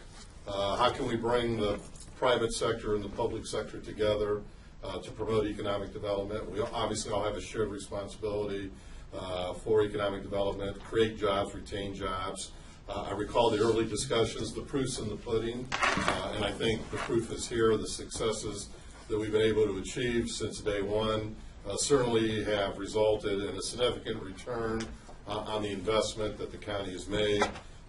You're actually spending less money than you were prior to the formation of the Portage Development Board in Economic Development, which is great, with much better results in my opinion. We have kept our core sponsors together, including the hospital, Kent State University, Neomed, Hiram College, Portage Community Bank, and others from day one. We've added new investors, so I think we've delivered on the promise. Again, I know the financial, you obviously have your own budgetary constraints, but again, I think the investment in the Portage Development Board far exceeds the results far exceed the investment, and we're looking for an increase in the financial support. I'll go ahead and talk about it because it came up. Our current cash reserves. You all know this probably better than me, but good governance would certainly dictate that you have some cash reserves somewhere in the 1 year to 2 year of your total operating expenses. We set that as a goal early on. We're a little bit more than a year of cash reserves in the event that all funding sources dry up. So I don't think that the cash reserve. I mean, it's a good number, but it's not outrageous. It's not out of line from what good governance. So we want to be careful that we obviously keep those cash reserves to sustain ourselves in the event that there's a sudden loss in revenues. Again, I think overall, as I said, the results far exceed the investment, and I think we have proven that the public-private partnership, including both higher education, the not-for-profits like the hospital, makes sense and works. And the three gentlemen that you heard from today are great examples of what this has meant for the community. So thank you. Can I speak real quick on behalf of Portage Community Bank? Our thought process when we became involved at the beginning was that we're a small piece of the pie in terms of the business that goes on in Portage County. But if we made an investment on an annual basis like we've done, that hopefully over time we would benefit. So we have. If you heard a couple of people talk, Ken Rice and the gentleman from Pyrotech, we don't deal with Pyrotech, but we deal with the company that built Pyrotech's building. So the way we look at it is that $3,000 a year investment that we make is good, and we have in turn benefited somewhat. Frankly, when I look at it from the county's perspective, everything that happens, the county benefits by. So when you look at everybody that invests, whether it's our $3,000, whether it's the hospital's money, whether it's Kent State's money, we're a small piece of the big pie, which is the county. And everything that's happened that Brad talked about and Melissa talked about, that's benefited the entire county. Now, from the bank's perspective, we benefited a little bit, nowhere near what the county has benefited in terms of all the income tax and everything that comes into the county via the employees that either relocate or stay here through what's happened. So just want to make that point. I think it's good for everybody, but the county is the one that's benefited the most from this. I also wanted to say something briefly on behalf of Kent State.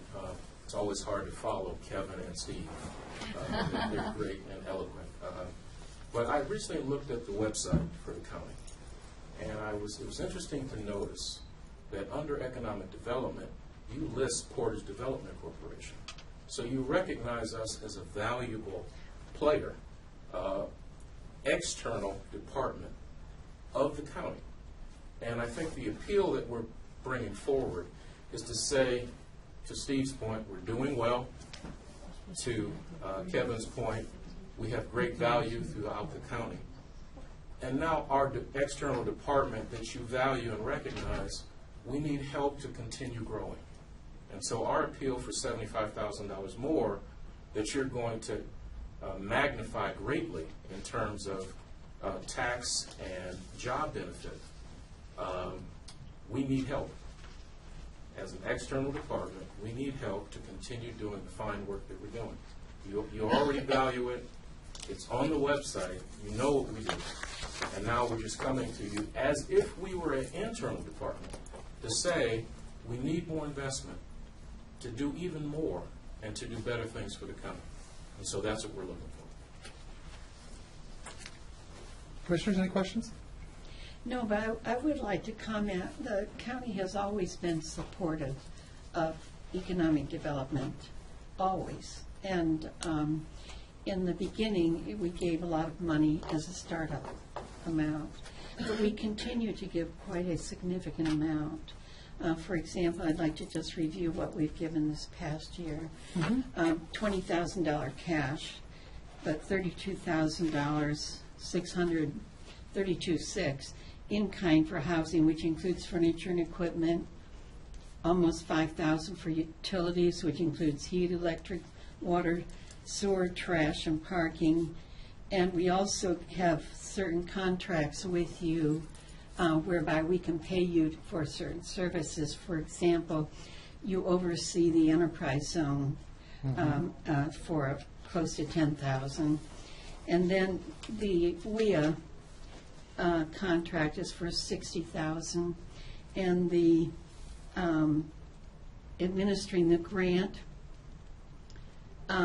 is $153,000. That's for NOCOG. $153,500. So altogether, that's an investment that we make of $280,593.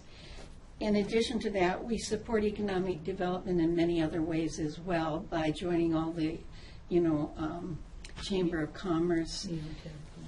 We have NeoCap, NeoMed, not NeoMed, NEFCO, and the JOAD, and others that I can't bring them all to mind right now, but we have always been very supportive, and we appreciate tremendously all of the efforts and the success, are very excited about the new companies that have come to Portage County, and try very hard to be as supportive as possible.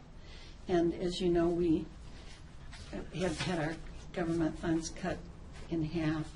We've had a major recession and other things which affect our budget. So it's really hard.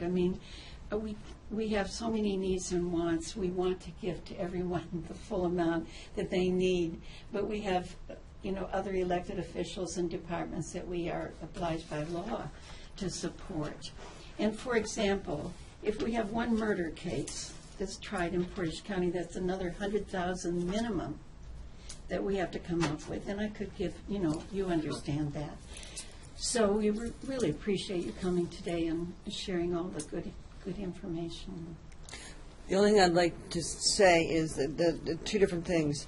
The better Brad and group does, the more you all benefit. That's right. And the more you benefit, you kind of raise the level of Portage itself. So hopefully minimize the murders, reduce unemployment, reduce those that are on the dole. Yes. So it has many farther outreach than just, the wonderful things these guys have said and the employment and the benefit that they bring to Portage. So absolutely, and I certainly understand all the in kind and all of the extras that you do to support Brad. Well, it's not just They'd have to be done. Brad. I agree. It's I agree. our effort. I agree. I agree. I just had put Brad to me. Well, because Diana and Taylor are on here, because they'd get upset if I didn't include them. But it's not quite the cost of doing his business, but it really is kind of the cost of doing his business. The only thing I'd like you to keep in mind is when I have gone out with Brad and talked to potential contributors, Sure. one thing they say is, especially with manufacturers, a lot of times we say as Delta, or even as manufacturers, don't quite get the benefit of a bank. Because Delta, I think we get supplied by a box maker in Portage, but otherwise we sell outside of Portage. We sell, the end user buys the riding lawnmower, which has our product on it, but we don't really benefit too much from what's done within Portage County. Now, in the grand scheme of things, I prefer to have a stronger Portage County because it'll have stronger and happier employees that do benefit us.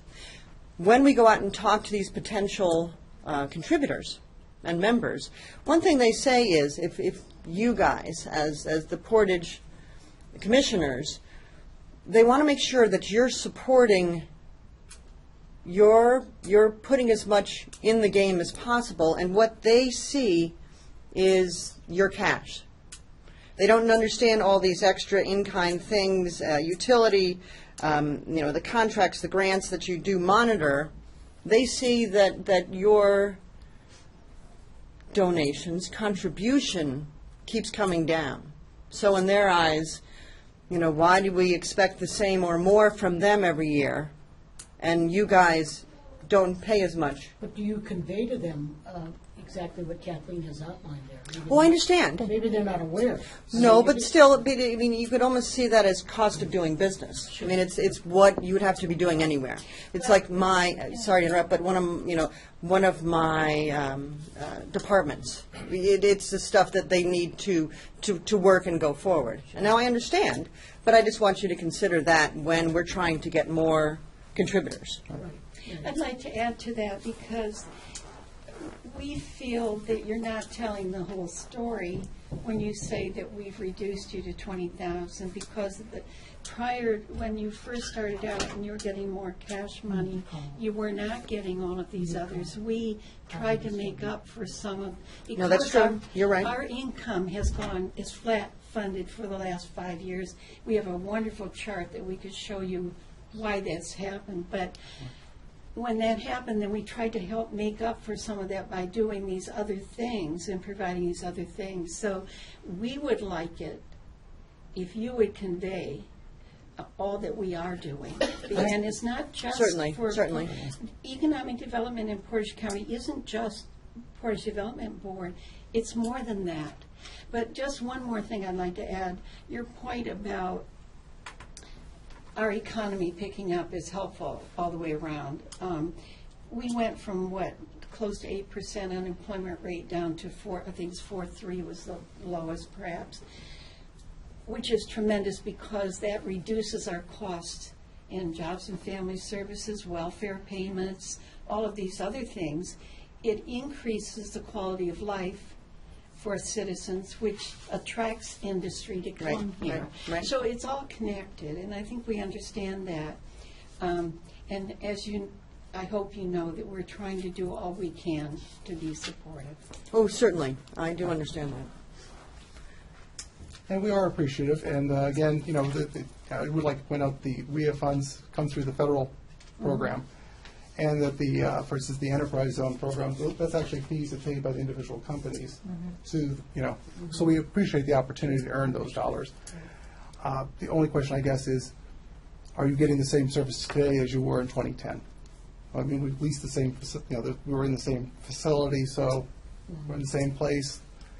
Are we providing you more for what you're directly providing from county dollars? I think. And we do, by the way, when I do speak to folks, I always do, and I do thank you for your support. No, I think that everything that you've presented, the statistics, speak for themselves. It's very measurable, and you're right. The productivity, everything has been increased. We're at a different level than where we were, no question. Thank you all for coming. Thank you very much. And also for your diligence and your support of the development board and all that you did for that. We are making a presentation to leadership Portage County 10 minutes ago. So, which speaks to our scheduling abilities. But anyway, but thank you so very much. Well, good luck and have fun. We're going to be working with them on the on February 4th with the business day. So. Oh, good. Thank you. It's a nice little class. Thank you. Thank you. Very substantive. Thank you. And Kathleen, we do appreciate everything you do. I just think this group has done an extraordinary job, and it's. Development more than we have, and certainly Mike has been very supportive. Absolutely. But what he has done since getting here is so refreshing. It's incredible. The most impressive part about this kind of thing is that it brings people together that make a difference. And if they're all at one table at one time, it gets done faster, more efficiently, and effectively. Well, and the meeting we had this morning with the 10 manufacturers was wonderful, just wonderful. The things that we're getting out of Maplewood, oh my God, they're untapped treasure. Only going to get better. So I'm very happy with what's happening. I think with you folks in manufacturing meeting like this, like I say, sharing things, that you may think I'm the only one that has this problem, and you find out 9 others are having it. Well, when we have our quarterly meetings of the development board, there are many other other employers there. So you have the government, you have the not-for-profit, you have the smaller ones. And so we decided it was better to have, everyone's the manufacturers have more of the same problems. Sure. And get them together. You identified that when I was on the executive board of trying to do that, of the development board. I mean, Right. That was something. Well, we had it as the Manufacturers Coalition. But we decided that it would be better to fold it back in under the development board. Well, I'm sure, Russ Pry is very eager to institute the same thing in Summit County. I mean, it was interesting to me at the JOED meeting. I mean, he just focused right on that and said, therein lies our problem. It's trying to meet or identify the fact that manufacturers have needs. Right. And a skilled workforce being number one. Right. So, Well, it's not even employing them, it's taking the whole level of skilled workforce and picking it off the Yes, level. yeah. And that's what we have to do, so, Yeah. thank you all. Thanks, Leslie. Shall I make a motion for the resolution for the support of the 5-year transportation? Yes, please do. Okay, make a motion to have the Portage County Board of County Commissioners support the purpose of supporting the FAST Act, a 5-year surface transportation bill. Second. Any further discussion? If not, all in favor, please indicate by saying aye. Aye. And there should be a journal entry here. This is, if you would read this page, because this morning there was a question about the wall that's going in. Necessary building modification. So we decided we're going to build this wall? Well, we decided to move JFS visitations to that open area so that we could close the rest of the building and they could go there. But WIC director felt that it would be more comfortable if there were a wall with a door that could be locked, and then hers would be separate. Did we look at that? I mean, did Jill Ann just go down and look at it, or what was it? Well, she mentioned it in her staff meeting with us, but it was never done formally. So I thought it would be a good idea if we did a formal journal entry so it's on the record, because when she came in for her staff meeting and mentioned it. Yeah, but it didn't come up today. I mean, is she going? Well, I think we got that letter from Amy from WIC. Right. Regarding her concerns. I think that's what brought So up. did you talk to her, or? I asked her when I went in, how about the wall downstairs, what's happening? And she explained that when she was in the staff meeting, she asked for direction from us. We said, yes, that's a good idea. So they went ahead and did it, but they did not get the formal action. This will provide the formal action, so it's part of the record then. All right, we'll add that. Okay. Is it journal entry? Okay, then do you want a motion to approve the journal? Yes, please. I'll make a motion to approve the journal entries for today. I'll second. All in favor, please indicate by saying aye. Is that it for right now? Do you want me to bring back the three? Yes, yeah. Do you want to make a motion, shall I make a motion to adjourn? Yes, please. I do. Second. All in favor, please indicate by saying aye. Aye. We are adjourned. We've got Don't a rush. rush. Calendar Yeah. next week. Okay. Oh, this is next week's calendar? And we need to get out there. Yeah, we have It'd to be good. go. But you gotta go. Okay, yeah, gotta go. Have a run. Goodbye. Good luck. Thanks. This is gonna be almost ill-prepared. Okay. There's a box on the counter. Yes, I got it. Yeah. Oh, I've got your, Letter to Gina. Do you know what you're? Yeah. Did you want to check with that? I'm just gonna wing it. Walk with me. Oh, Yep. okay.